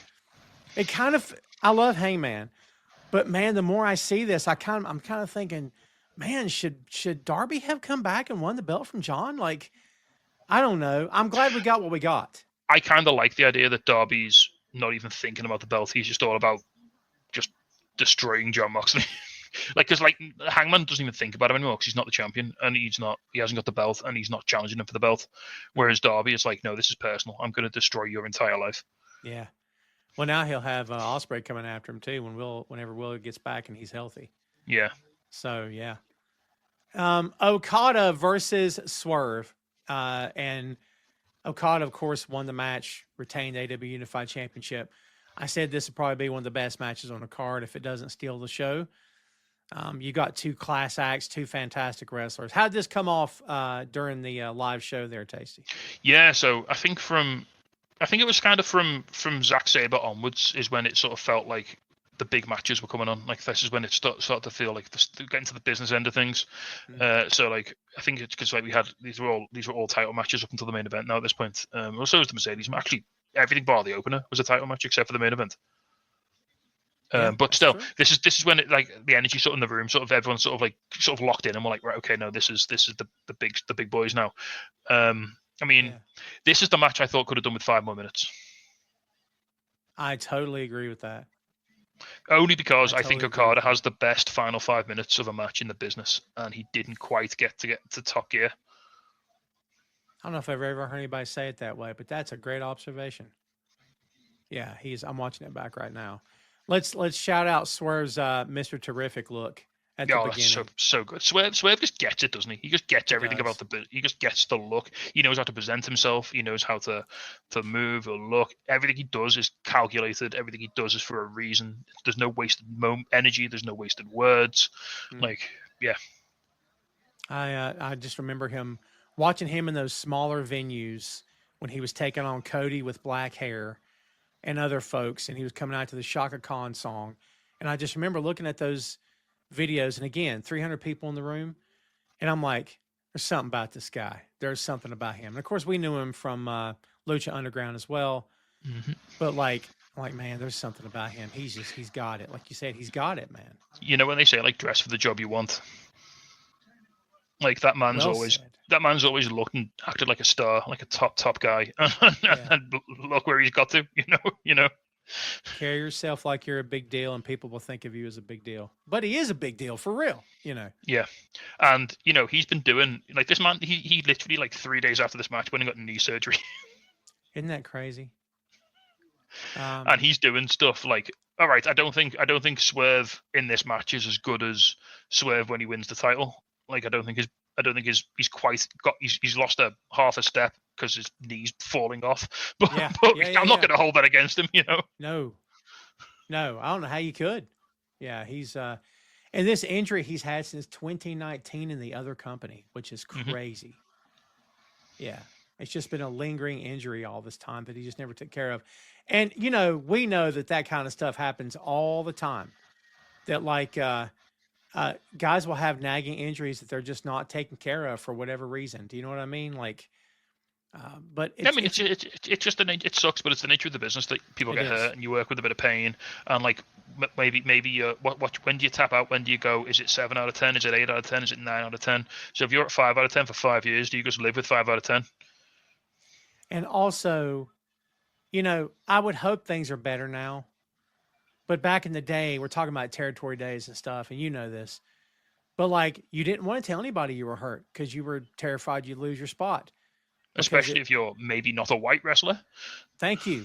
Well said. Yeah. Yeah. And it's like, I mean, I like to think in this day and age, in this company, Swerve's walking back into a spot, no questions asked, because it's Swerve, and he's, justifiably one of the top acts in the company. Yes. But in other companies, you couldn't say that. But that like basic panic never leaves you, does it? Like, no matter how much you tell yourself the business is better, if you've been told the stories by the vets saying, I took a week off and I never got back to the title scene, or like, because I'm black, they never booked me again, or, like that ingrained paranoia that gets into you when you're coming up is probably hard to shake. I can understand that. You're out of sight, out of mind. That's a lot of it. Not just the racial aspect, but if you're out of sight, out of mind, people aren't talking about you. So like, we'll see how it plays out. But when it's time for him to come back, I think he'll be back before we'll be back. Yes, yeah, it does sound like it's going to be maybe early next year. Will's talking 12 months plus. Like he's gone a while. Yeah. All the best to Will, man. I loved just talking, because we're talking about Swerve. I loved how on Dynamite this week, Hangman cut this big promo saying how we're going to miss Will Ospreay and thanks for everything he's done for the company, and he wishes him speedy recovery. Nothing about Swerve. Absolutely nothing about Swerve. Nothing. Yeah. Hangman still can't bring himself to put any respect on that man's name. I think that they have, and it's a very cowboy Western thing to do, to make peace with somebody and to like broker some kind of deal. And, so like, I like the idea that they're on good terms, but it's like, just stay over there and I'll stay over here. It's a very much a keep my name out of your mouth. Yes. Sort of deal, isn't it? It's like, it is. I'll do my business. You do your business. I won't talk about you. You don't talk about me. Right. And like, Punk and Danielson, Hunter and Sean, Zayn and Owens, there's certain guys that you can just keep them busy, just keep them separate. And then when you want or need to, put them back together, and all that history immediately comes back. The crowd is automatically into it. And they're like, oh my God, I can't wait to see them. And we're like, they've given you this 100 times, but it doesn't matter, because the smart booking says, cool it down, cool it off, get them the F away from each other, and then just wait and go, all right, now. And then boom, and it makes all kinds of money. Do you know what I mean? Case in point, that they've literally just done that with Hangman and Kenny. It's true. Yeah, right. And they're probably going to have a tag match at All Out, and if they're smart, and they'll probably run back a title match at Full Gear. Yeah, because that's the Kenny Hangman pay-per-view, isn't it? That's where you do it. Yeah, well said. Yeah, for sure. I do. I mean, if I'm booking, I'd do Kenny Hangman versus Takeshita Okada at All Out. Because then you've got the Takeshita Okada rivalry that's been bubbling. You've got the Kenny Hangman thing that's bubbling, and then they can both explode at Full Gear and do them both singles matches. I'd buy that all day. For sure. Yeah. Well, we know Okada is Okada, and look, when the lights come up and it's big money pay-per-view, Okada's your guy, and if you don't think Okada's having a good match on a pay-per-view, you've not been paying attention. Okada is, and every guy will know what I mean. Okada is that girl that you would never speak to, like you just don't. You're just, I don't know if intimidated is the right word. There's just something. No, it's like I don't want to offend her by talking to her. Basically. Yes. That's what. And like, maybe she's not carrying herself like she's better than you or anybody else, but you just have her up here because you're like, man, she's up here. To me, that's me being within 10 feet of her would sully her world, and yes, and I can't do that in good. I don't want to bring her down. She's got friends. She's got a mama and a daddy, right? I don't want to do that to him.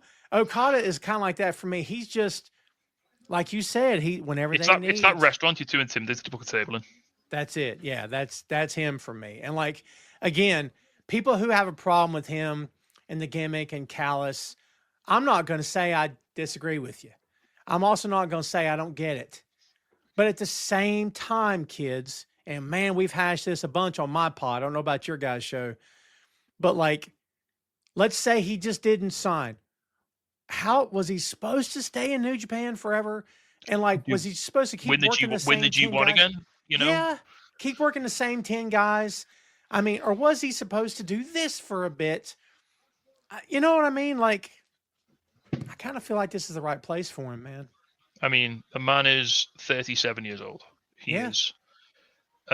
He's got what, maybe 5 years top level? Maybe. With him, now here's what I'll say. Okada's not a super heavyweight. He's not carrying around a ton of extra pounds. And he's very clever and very safe in how he works. He works a very safe style. Having said that, he got his bell rung in Japan for a lot of years because it's Japan. Oh, he's been dropped on his head a fair few times, yeah? Yeah.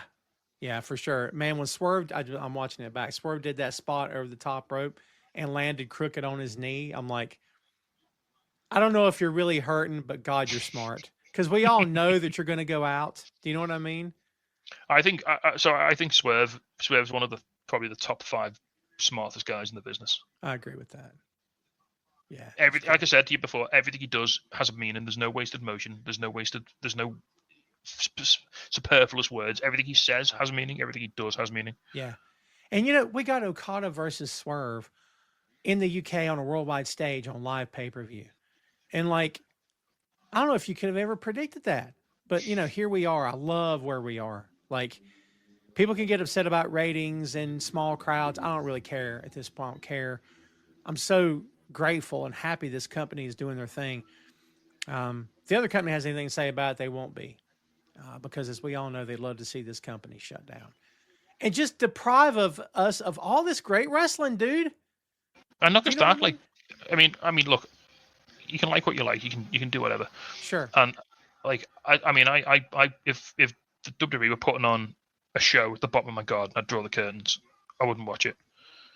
But I don't want to see them shut down because, all right, no. I hate the management. I hate the people who run the company. Sure, but I do too. I like all the guys getting paid. I do too. Yeah. I don't want to see him go anywhere. I just don't like him. Like, I mean, am I gutted that the Motor City Machine Guns didn't come to AEW to have great matches with my favorite tag teams? Absolutely. Am I happy that Motor City Machine Guns are getting big old fat contracts and getting paid in the last couple of years? Absolutely.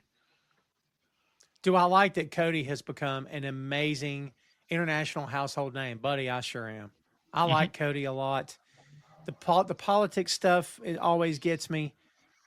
It is what it is, but I've always loved Cody, man. I love that he is where he is, and he could only get that in that company. This company wasn't doing that for him. I'm sorry they weren't. They just weren't. Let's see. Fernandez says Heyman versus Kenny and All Out to counter the WWE show. I mean, can I be honest with you, Fernando? If I were AEW, I wouldn't do anything to counter anybody else. Let that other company do that garbage. Let them worry about that. I think there's been a marked improvement in AEW's output since they stopped worrying about that. I agree. Yeah.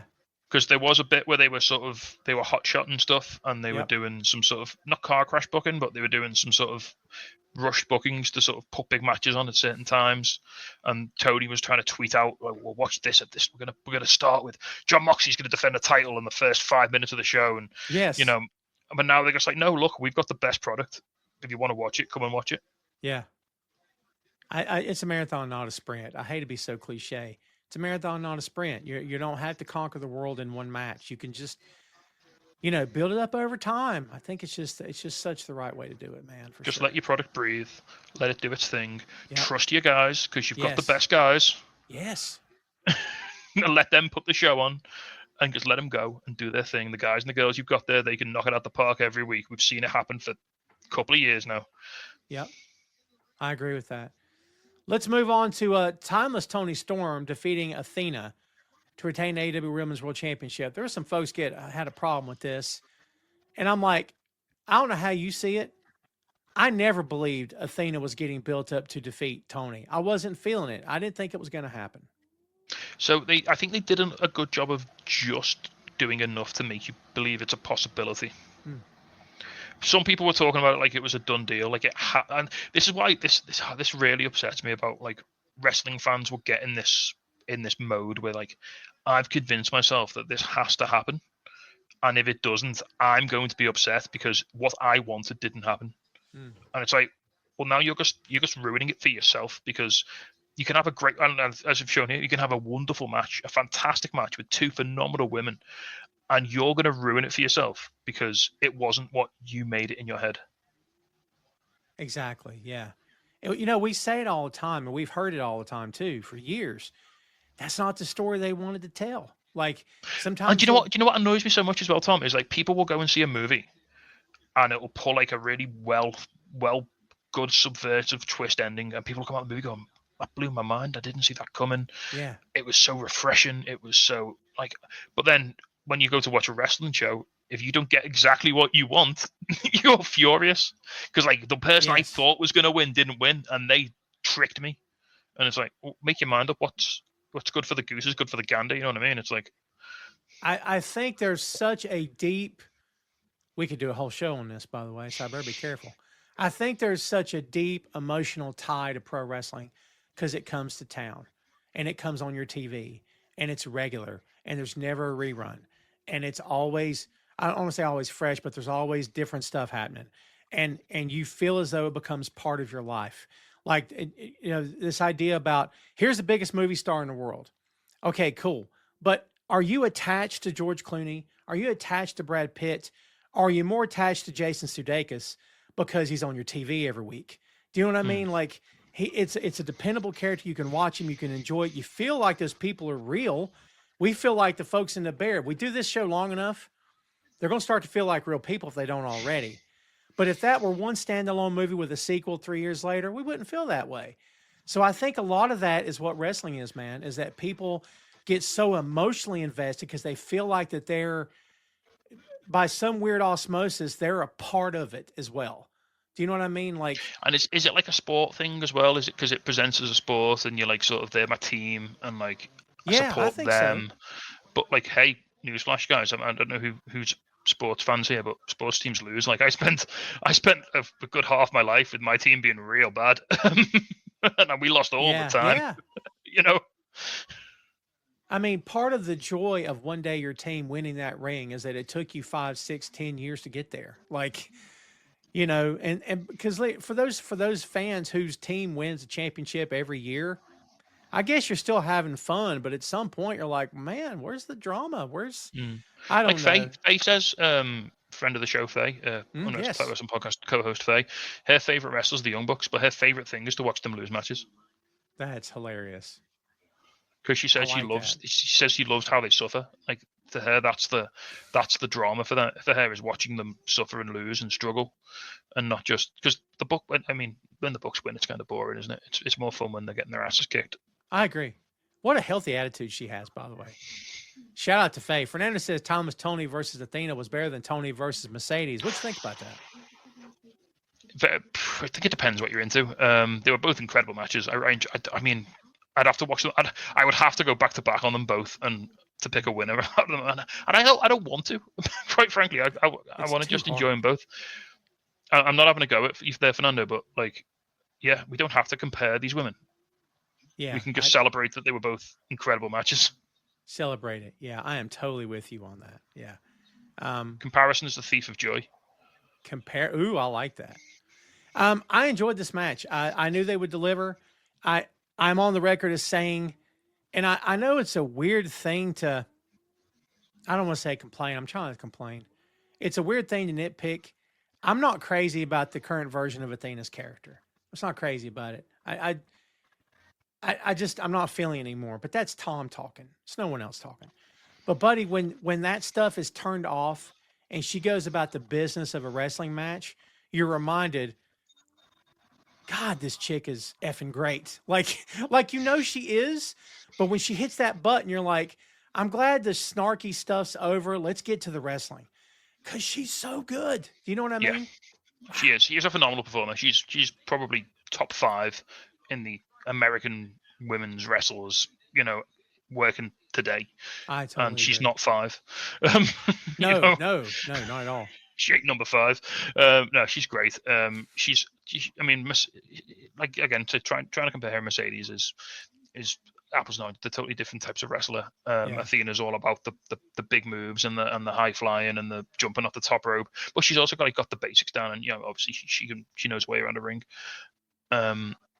She's and Tony. Like, how many more plaudits can we throw at Tony Storm? Like, did you see the picture of her the other week? She was doing a German suplex without shoes on, and she was like on her tiptoes. I did not see that. Now I got to see that. That's insane. She is just a freak of nature, like both in terms of what she could do with her body in the ring, and that's before you even take into account like how just effortlessly watchable she is in like everything she does. And it must be so hard to be like so full on, so switched on all the time. I don't know. Maybe it's not. Maybe she's so accustomed now that it. I've hung out with, and I have to clarify, this is a much smaller level. What I'm getting ready to tell you, smaller, independent wrestling level.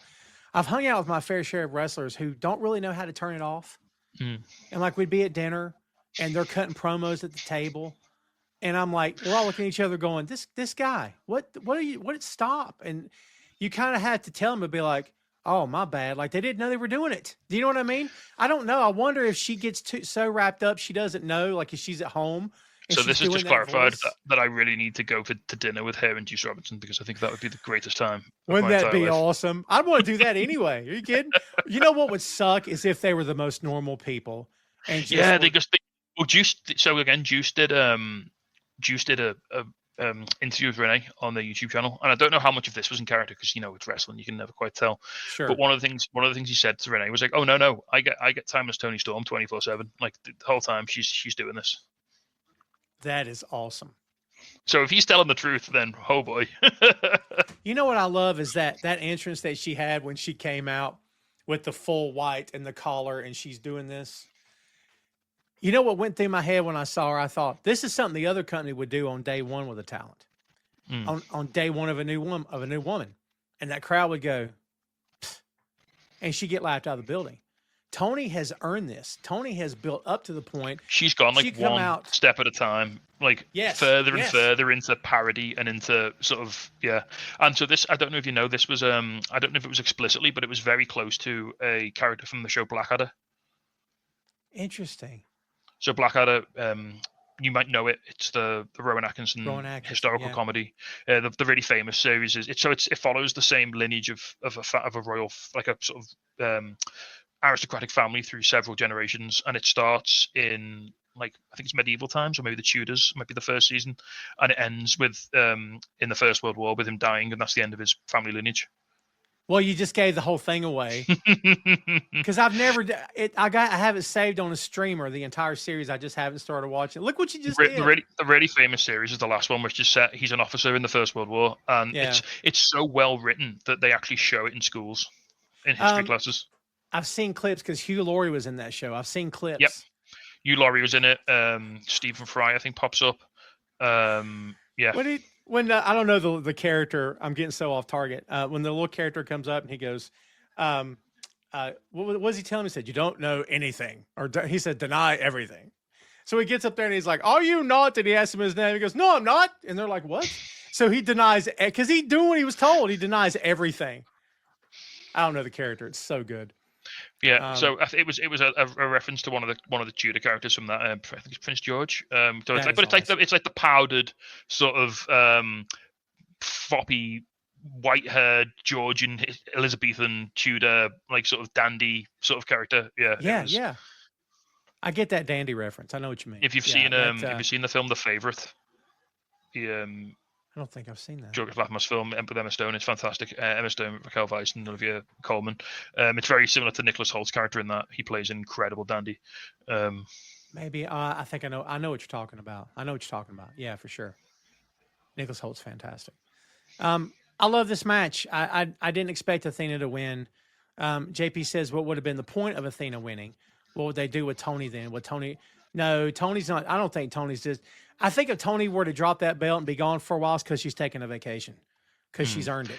But even then, when Tony dropped the belt last time, they turned it into a storyline. She went back in time basically and became Tony Storm again, and went back to like the indies and like started wrestling like in her old gimmick. And she even that, like she made it work. Like she turned it into, she went back to Australia, turns out, to do promo for Grand Slam Australia. Whether I mean, I don't think that they've just announced they're running Australia again in February. I don't think she's dropping that belt before those Australia shows now. I think like No, and honestly, at this point, I was talking to Phil off mic the other night about this, that who's there. We keep saying who's there that could beat her. I mean, I'll be straight with you, man. Like at this point, there's so many women in that locker room. You could just heat one of them up, and I mean, she could believably beat Tony. Jamie Hayter just came back. Back. Tony took the belt off Jamie when Jamie got injured. So we got a storyline right there. Yeah, I totally agree. I enjoyed this match. I think it was really. Do you think they revisit this, or are they going to move on from it? Because Tony tends to do the one and you're done, one and you're done, one and you're done. Are they going to revisit this, you think? I don't know. I think so I was literally watching Dynamite last night, me and my partner, and I said, like, what do you think to do with Athena now that she's lost the belt, or she's lost the title match, and or who do you reckon is going to take the belt off? And we were talking about the title pictures, and she said, oh no, what about Athena to take the TBS title off Mercedes eventually? I think that's maybe a bet. I think she's got to do something with the. I think she can't be winning one of these two belts when she's still got the Ring of Honor title, because I think that causes all sorts of problems with the way people view the Ring of Honor title. I think she's got to drop that. Yep. Probably to Billy Starks when that whole thing implodes. That'd be the logical choice there, maybe. Yeah, and I like what you said about the Ring of Honor stuff, because they've already done. I think that brand has been. I'm going to say the word damaged, but I don't mean that it's. I maybe that word's too harsh. I do think it's been damned quite a bit, because it just doesn't look like they support the brand all that much, to be honest with you. Like, but I don't think you can have, say, for example, Athena winning the AEW World Title, and then either because of that relinquishing the Ring of Honor one, that would damage it, or also just carrying it around as like a sort of secondary trinket. It's a secondary prop. Yeah, I just don't. Yeah, I'm not with that. I'm with you. I think something needs to happen first. She needs to drop that belt, and then let's get her on the main roster all the time. That'd be fine. Like have Billy Starks beat her at a big show, maybe Final Battle. Hey, that's coming up. It's literally called Final Battle. It's true. And then that's Athena's send off. Then as she graduates, I hate that word, graduates back up to main roster to AEW, and Billy then is the woman in Ring of Honor, like the final boss. Yeah. Yeah, I'd be okay with that. I'd really be okay with that. Let's see, kids. We got 2 matches left. Then we're going to start our weekend. Hangman Adam Page defeating MJF to retain the AEW World Championship. I didn't care for all the shenanigans at the end with the near fall and stuff. I think they thought they were adding drama to it. I kind of felt like, I don't know if you need all this, but these two guys worked their butts off. And delivered. What'd you think of this? So first of all, in the arena with the crowd, we bought all of this. Like the crowd bit on everything, absolutely everything. Whether it was the false finish, the foot on the rope, Mark Briscoe coming out, Hangman hitting MJF with first of all Hangman kicking out of the contract shot, MJF getting hit with the contract, because it all. I can understand if it's not your cup of tea, and I can understand if you thought it was overbooking, and I can understand if you thought it maybe spoiled the end of the match. Totally get that. But it was all earned, because don't forget, part of the reason MJF was in this position was because he beat Mark Briscoe when the ref didn't see his foot on the rope. Well done. See, and this time. This is another reason why I want to have you on, as we said before, because you were there, and you're giving a perspective of, hey, Tom, I know that's how it looked, but the crowd, we were into it because of this, and this. See, that makes sense to me. Because there was literally when the 3 count happened, like the crowd it was just an audible shock. Like there was just a vacuum of noise in the building, like because we were literally I say everyone. My girlfriend's a big MJF fan. It's fine. We're working through it. Does love conquer all? Be honest. But like everyone wanted Hangman to win. Like the crowd were fired up for him. We were so into him, And it's his first big defense. Like, he had the rematch with Mox, okay. His first pay-per-view defense. Like, no way he's going to lose the belt. They do the 3 count, and oh my God, you could hear a pin drop just for a second. And then everyone just sort of works it out, and it's like, they didn't ring the bell. That's right. Yeah, you're right. Straight away, everyone's like, the bell didn't ring, the match hasn't finished. Because Bryce, like, literally passes out before he can ring the bell. Yeah. And I thought that was a really clever little detail. And that's what I like about. I mean, I'm not defending. If you don't like it, you don't like it. If you think it's overbooked, it's overbooked. Fine, fair enough. Sure. But even when they do stuff like this, like, I don't know how. Again, I don't know what was said on commentary, so I don't know if they made it plainly obvious. But as a fan in the building, you have to put it together in your head and go, "Hang on, this has happened because this has happened," and you have to pay attention and you have to use your intelligence and go, "Wait a minute, he didn't ring the bell. He's passed out, and now Mark Briscoe's come out because MJF screwed him, so now he's coming out to even the odds." And now MJF goes to move the foot because Hangman left his foot on the rope. Yep. And that's when Bryce wakes up and sees the foot and he calls off the finish. And like, all right, it's a bit convoluted but it's wrestling, man. We said this a couple of weeks ago. Like, an Irish whip ruins the business. So, you know, if you're talking about lack of believability, then, you know, that bus left the station a long time ago. All that. I like the way you put that. And, you know, MJF being the smarmy, you know, I almost had him and I was robbed. I'm like, this coming from you, right? I mean, it makes a lot of sense because I'm going to tell you, when that 3 count happened, and I agree with you, the bell didn't ring and I totally got it. But I sat there and I thought, all right, they could still play this the other way. But, buddy, if they put that bet on Max, I don't know what we're doing. I don't understand and I love Max, but I don't understand what we're doing. Like, you know, Paige went through all that turmoil to get that title, and you're just going to take it. And like, if they had it, wouldn't have been the end of the world. But I'm like, man, if they do this, that's a sign that someone, I don't know. But I'm glad they didn't go that route. I mean, it kind of feels like the next time Paige defends, I'm not saying the next time Paige defends, it needs to be a flat out squash or something. But I don't want to see shenanigans every time. Do you know? And this is just one match, right? Yeah, I mean, but in fairness, this is more of an MJF thing than a Hangman and Page thing. That's fair. And this is why I think Max's title reign wore a bit thin.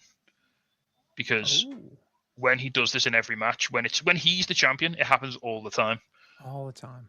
But when he's the challenger and he doesn't win, it's just a one-off, isn't it? It's like this is a particular like obstacle that because it literally, like, this was the first test. Like, MJF said to him, "Look, I'm going to get you DQ'd because you can't handle your emotions. I'm going to get you counted out because you're not disciplined enough to keep it in the ring." And to be fair, and then at the end of the day, I'm just going to cheat, and I'm better at cheating than you are, and I'm going to win by cheating, and I'm going to tell you that, and you can't stop me because I'm really good at it. I'm better at cheating than you are. That's good. I like that. So it was almost like Hangman had to like overcome this like sort of particular set of challenges. Like, he's going to have different challenges. Like, he's probably going to wrestle Kenny Omega, and that's going to be a totally different challenge. That's going to be a gut check. That's going to be a, can you go with Kenny? Because he's still one of the best wrestlers in the world. He's probably going to have to wrestle Takeshita at some point, and that's going to be a technical gut check. Like, Takeshita's going to hit you really hard in the face with his big old knee, and have you got the stones to take it? You know what I mean? And I think Paige should pin both of them. Oh yeah. But you can't just have. You've got to show the facets of the champion and show that he can win in different scenarios. Yes, I totally agree with that. And also, like they did a really good job with him on. I know how his last title reign ended was controversial, but they did a really good job setting it up. Like, his first defense was Lance Archer in a death match, and that was a very different match to some of the other ones he was having later on down the line. To the Adam Cole match, for example, which was, you know, a work rate match, which was just go. Yeah, for sure. I would love Fernando. I would love Mark Briscoe next. I think that if Hangman says, as a thank you and as a sort of mark of respect, to give Mark Briscoe a match, because Mark Briscoe deserves. I've made my peace. Mark Briscoe's never going to win the AEW title. Like, he ain't that guy. Eddie Kingston's never going to win the AEW title. I've made my peace with that. He's my favorite wrestler of all time. I've made my peace with the fact that he's never going to win the big one. But I just want to see one time Mark Briscoe in the main event of an AEW pay-per-view for the world title. I'd be more than okay with that. And I think him and Hangman could beat the absolute bejesus out of each other. And we can do the buckets of blood. We can do, you know.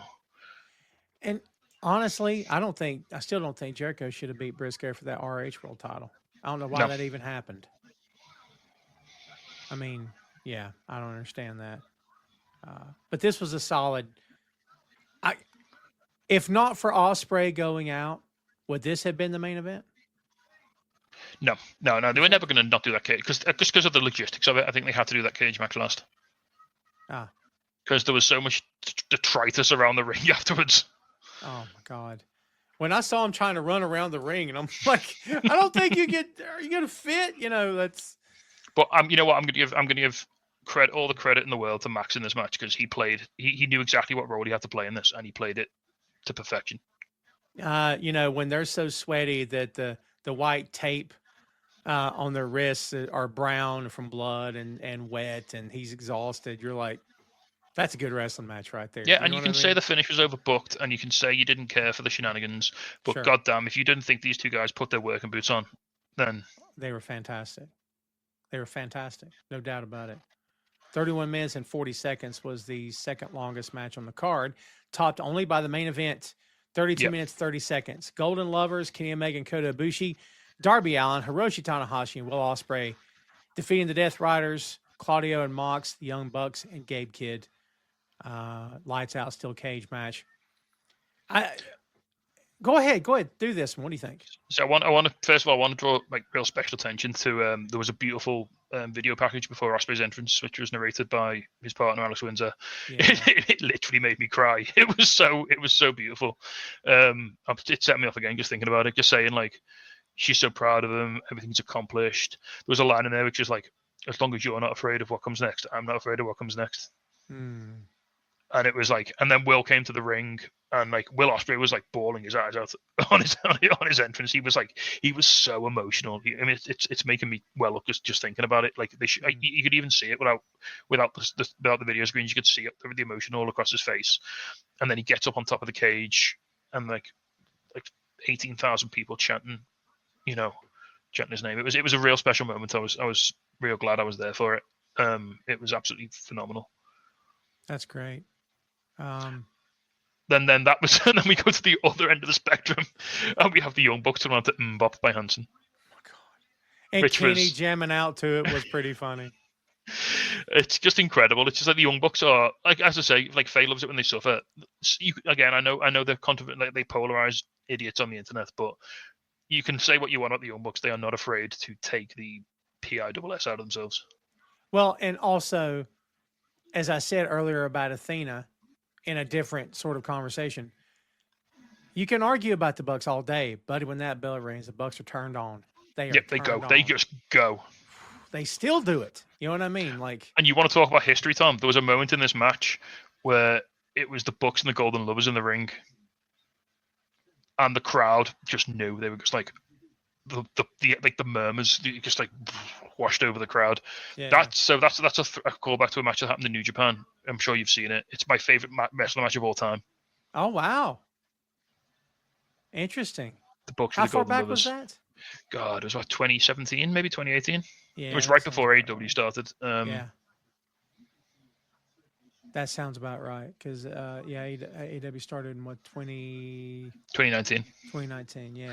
It's the one where it's got the most beautiful finish, but Kenny gets Matt up for the one-winged angel, and he's hesitating, and Matt makes him. He puts his arm down and makes Kenny grab his arm to do it. Yeah. It's just if you think the Bucks can't sell and the Bucks can't tell stories, and A, you're not paying attention, B, you're just blinded by your hatred of them, and C, watch that match and tell me that I'm wrong. Well, which one always sells the back? Matt. Does it matter? Matt? Nothing wrong with Matt's back. Nothing's ever been wrong with Matt's back. That's been a work for years. But they're so good at it that he had everybody believing that, man, maybe something's wrong. There was never anything wrong with his back. There's even rumors, and it's been said to me that this is legit, that this was not copyrighted, that they made that whole thing up. That they never got a cease and desist from WWE. It was just to put the spotlight on them. And I'm like, that's pretty good. You know what I mean? That's not bad right there. Oh, speaking of cease and desist, sorry. So just to throw it back to the tag match, the tag team title match, there was an F the Revival chant.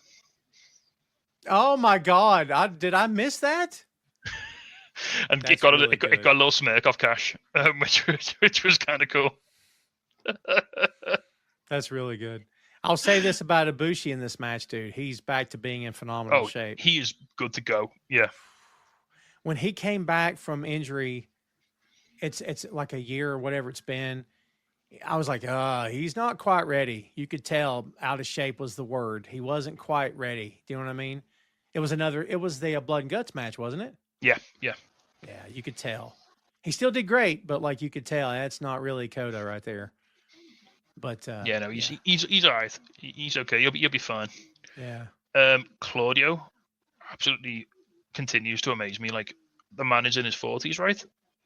Got to be. He's 44 years old. He has no right to A, look that good, and B, be that good in the ring. He's just automatic. He looks like he's not even trying hard. Mm-hmm. And he never breaks a sweat. Like, no. And I'm sure he's working just as hard in the gym as Kenny or anybody else, and probably spending 4 days out of 7 in the gym, if not 5 or 6. But when he's in the, you're like, it's another day at the office. He just clocks in. You know what? You could call him into the office 5 minutes before the show starts and be like, "You're going 60 in the main event tonight," and he'd be like, "All right." Yeah, no doubt. And whoever he's working, he's like, "We'll call it when we get out there," because that's a pro. You know what I mean? No disrespect to all those kids down there in the state of Florida, okay? But tell one of those kids who, I grew up a WWE fan, and now, okay, that's why they signed you. All right, whatever. Like, tell one of those guys, go cut a promo. Where's my notes? Just go cut a promo. And by the way, you're going to work 60, call it in the ring. You know how many of those kids couldn't do that? For real. I don't know. When you're holding people's hands. So Claudio can do that, and then he can go out on Wednesday and have that match he has with Darby. Yes. Dude. I love Claudio, man. And you know what I love him most? He's just having the time of his life. You can tell. Yeah. You know, I was kind of afraid when Mox turned heel and all this stuff started.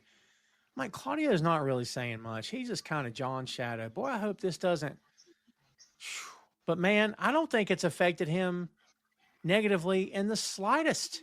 Do you know what I mean? I think if anything, he's benefited the most out of the stable. Maybe Marina, but I think Claudio.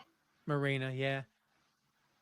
And by the way, because this just came to me too, back to Daniel, the way they looked at Daniel on Wednesday and Mox was like trying to talk to him and stuff, and the commentators made a big deal about it. Is Daniel joining the Death Riders? That's how it felt.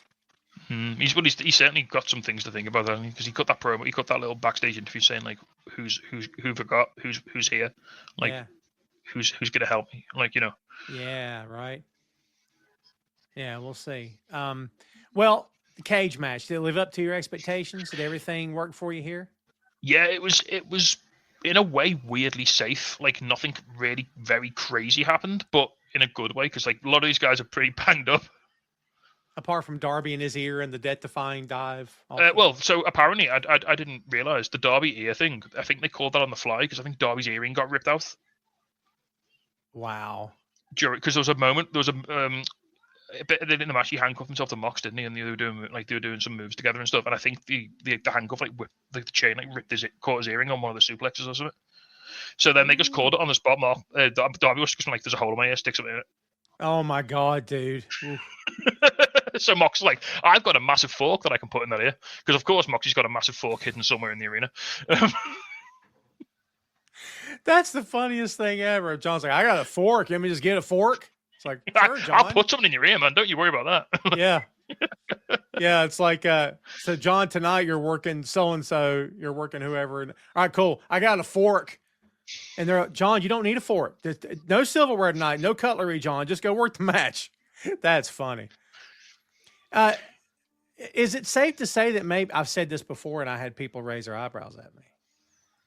I'm not saying he's intentionally doing it this way, but I kind of feel like when it's all said and done, are we going to think of Mox as the modern day version of Terry Funk, a guy who could be world champion and be believable and wrestle, but could also take it there and also be believable and be dangerous and be threatening?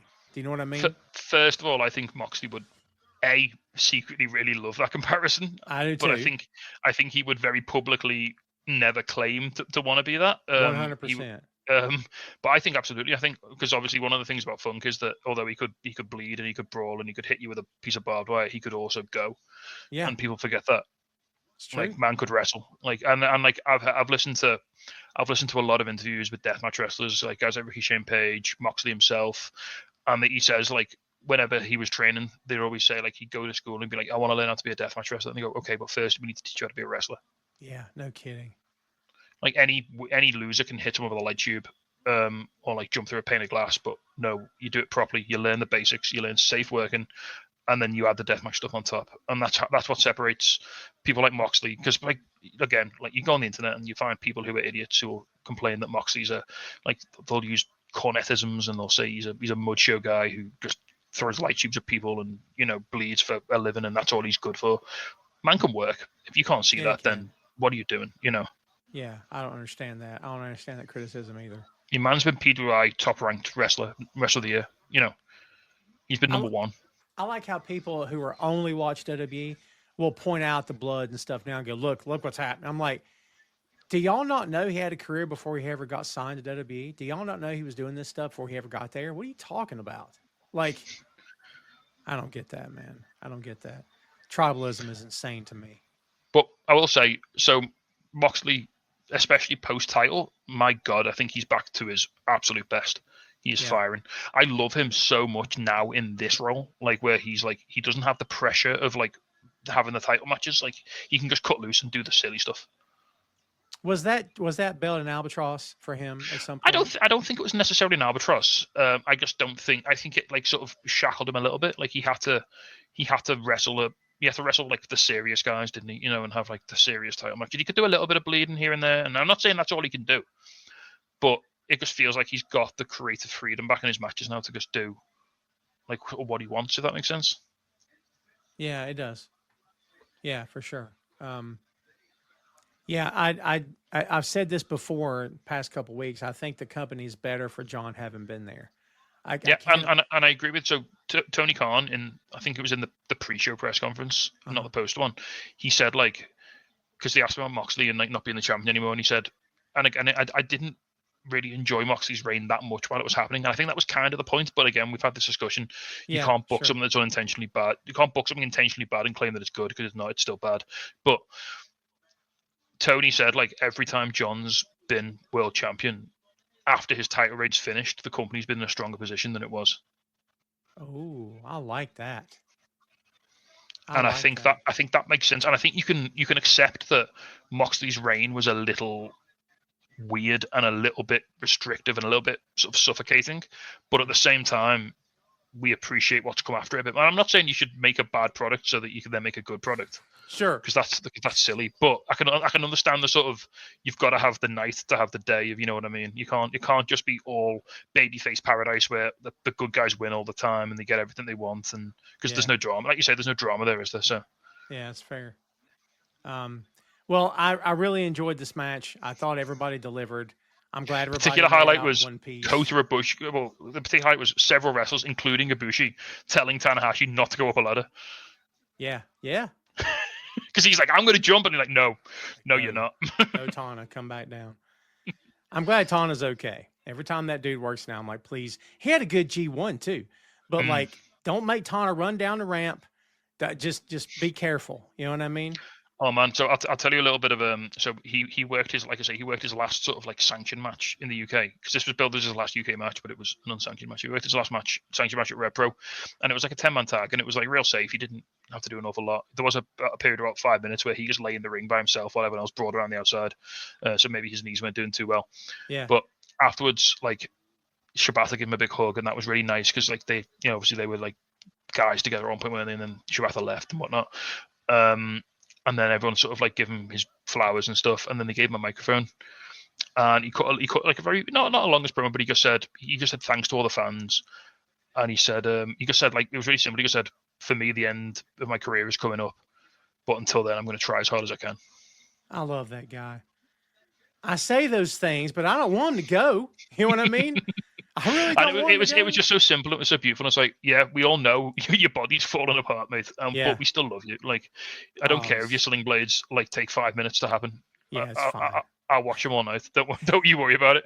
Yeah, it's fine. Yeah, like I said, he had a good G1, because he always leaves it all in the ring for sure, which I can't be mad at that.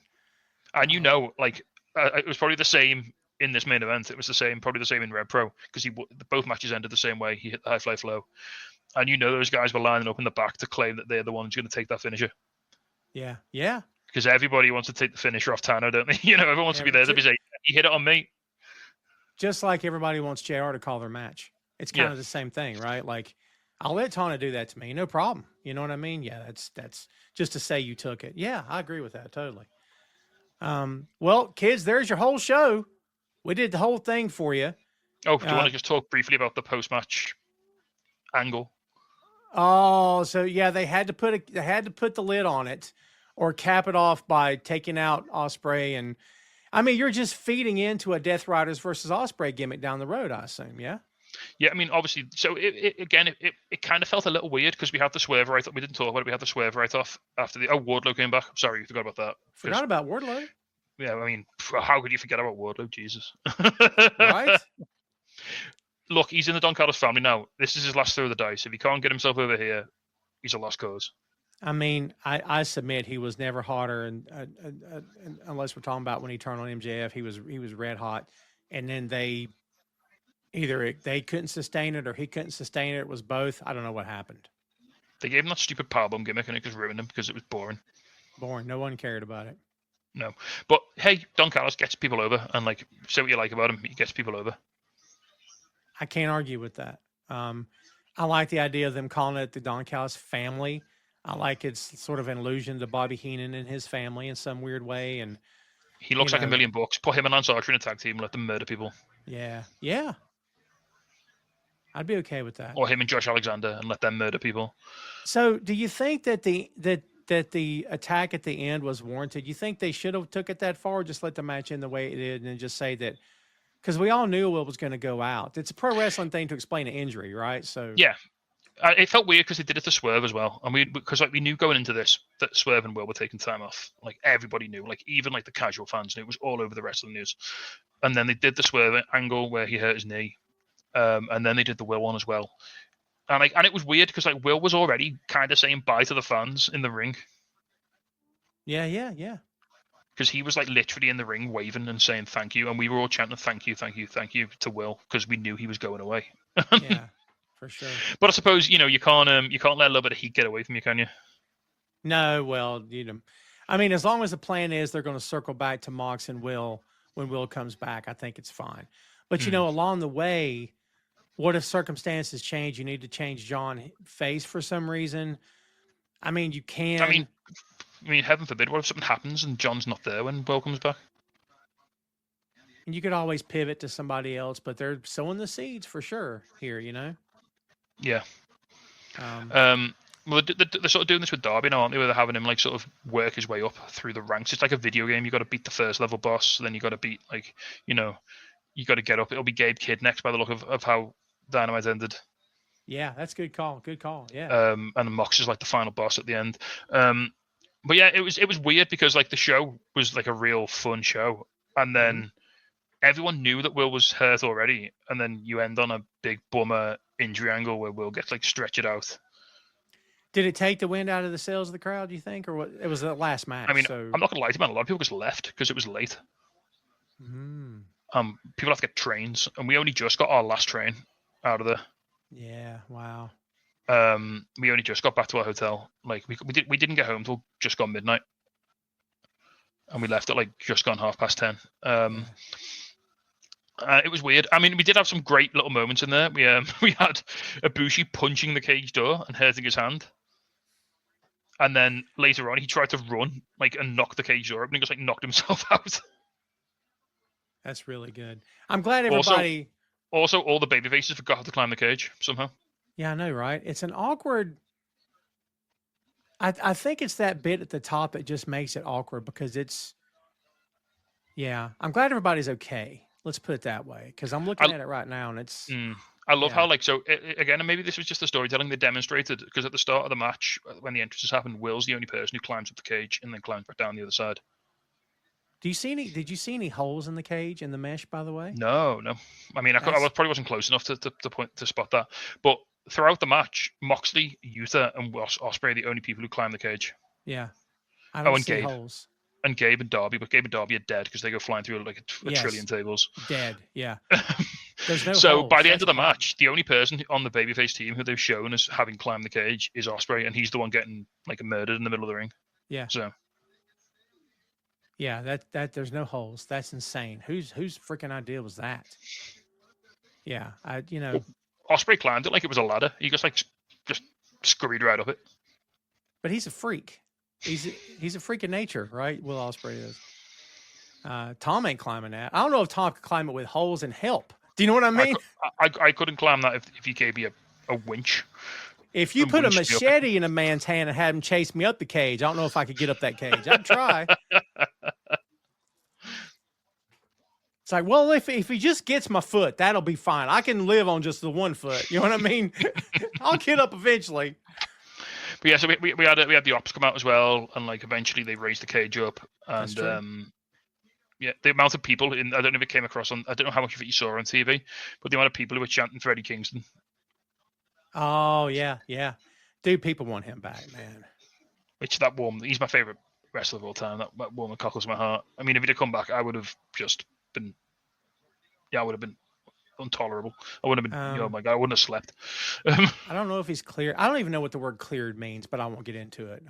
We've been on the air for 2.5 hours. We talked about this the other day. I just wish he comes back and it's a surprise and it's not reported 6 weeks before it happens. I don't want to know. I just do it. I don't want to know about it. Well, kids, like I said, we've been on there 2.5 hours. We're not going to do a open floor today because it's like 4 a.m. for Ben, so we're going to let him get some rest. Hey, it's only 11:30. It's only, dude. I haven't got to be up for work till 7 a.m., so it's okay. Well, see, we're going to go back to that chat and tell Joe and Jay how they done let us down, and you stepped up. So, kids, I'll plug this for the two of us. Check out Bear Mode, a podcast review of the Bear. Season 1, episode 2 just dropped. Brand new episodes every Wednesday at 5 p.m. Eastern Standard Time. And we're plowing through the show.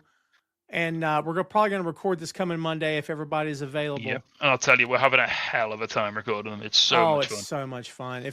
Hopefully it translates on the tape or on the recording, because we're really enjoying it, and we thank everybody for checking it out. Do you know you can tell it's going really well as well. There's 4 of us on the show, and no one talks over anyone, and everyone sort of the sort of natural cadence of the conversation just flow. I mean, I'm plugging this thing, but the natural cadence of the conversation flows really well. It's really natural. Everyone, like, I mean, you do a great job of like directing it and sending to people and stuff, but thank you. The conversation just flows great and everyone has a really nice time. And I never go away feeling like, oh, that was hard work, or oh, that was really tricky and I didn't really have anything to talk about. I always come away just feel it's like 4 of your friends in a bar having a chat about the TV they watched the night before. I agree. I totally agree. And I've said it before, you guys make me look good, so I appreciate everybody. You guys are awesome.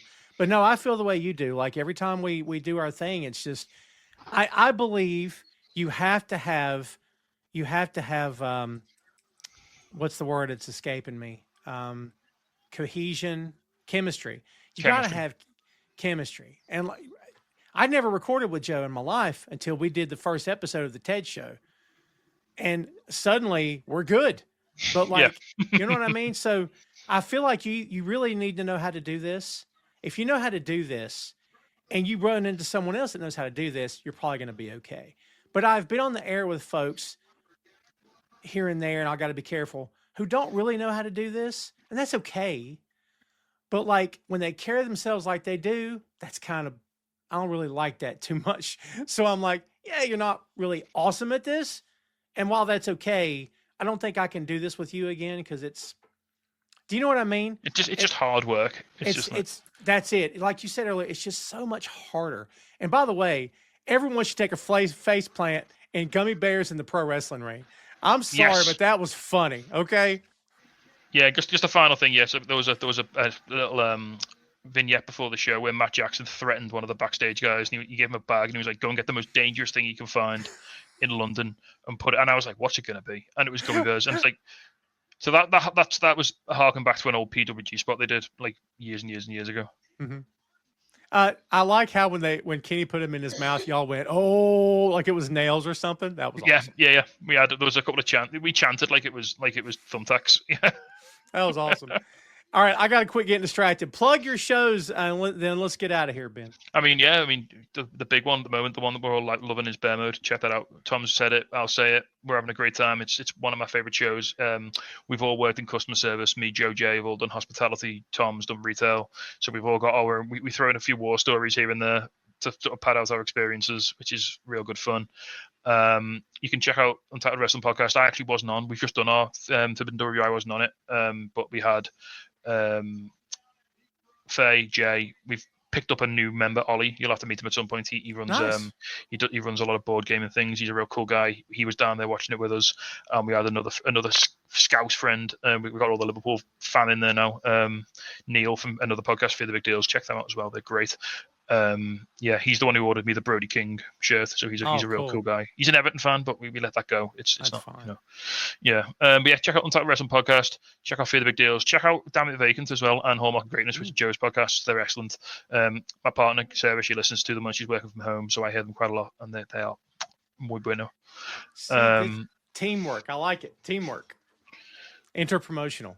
And check out your podcast, Tom. I've been jamming to your Spider-Man podcasts with Phil.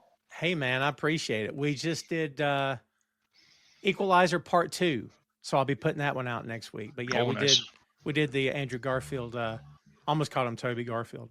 Andrew Garfield Spider-Man movies. Those turned out pretty good, but maybe not the movies. But the podcast turned out. I really liked that he got his little like critical redemption arc in that Marvel film. Like, I love it. He's such a great dude too. I love that it worked out. He deserved better than those films. Everyone in those films did deserve better than those films. Even Dennis Leary deserved better than creepy Captain Stacy just looking at him. You know what I mean? Zombie Captain Stacy. I better shut up. Thanks, Tasty, for joining me, man. I appreciate you. Anytime, dude. Anytime. Awesome. That was Big Tasty, kids. Tom's looking funky in the box. See that? I'm going to do that stupid mime shtick where I'm doing that. If you're listening to all your viewers, you don't know what's going on. Kids, we're going to get out of here. I got to thank everybody for hanging out. We were on the air for a long time. I've been reminded of how long we've been on the air, okay? But it's all good. We had fun. We hope you guys had fun as well. I appreciate you kids very much hanging out with us and subscribing to the shows. Thanks, of course, to Big Tasty. Remember, Bear Mode, a podcast review of the Bear. Tom Clark 6M podcast. Two Nations Under Ted Lasso podcast. Tom Clark reviews on the YouTube. And I think that's it. And I got a new podcast coming up soon, too, actually. Where do I find the time? I couldn't answer that question.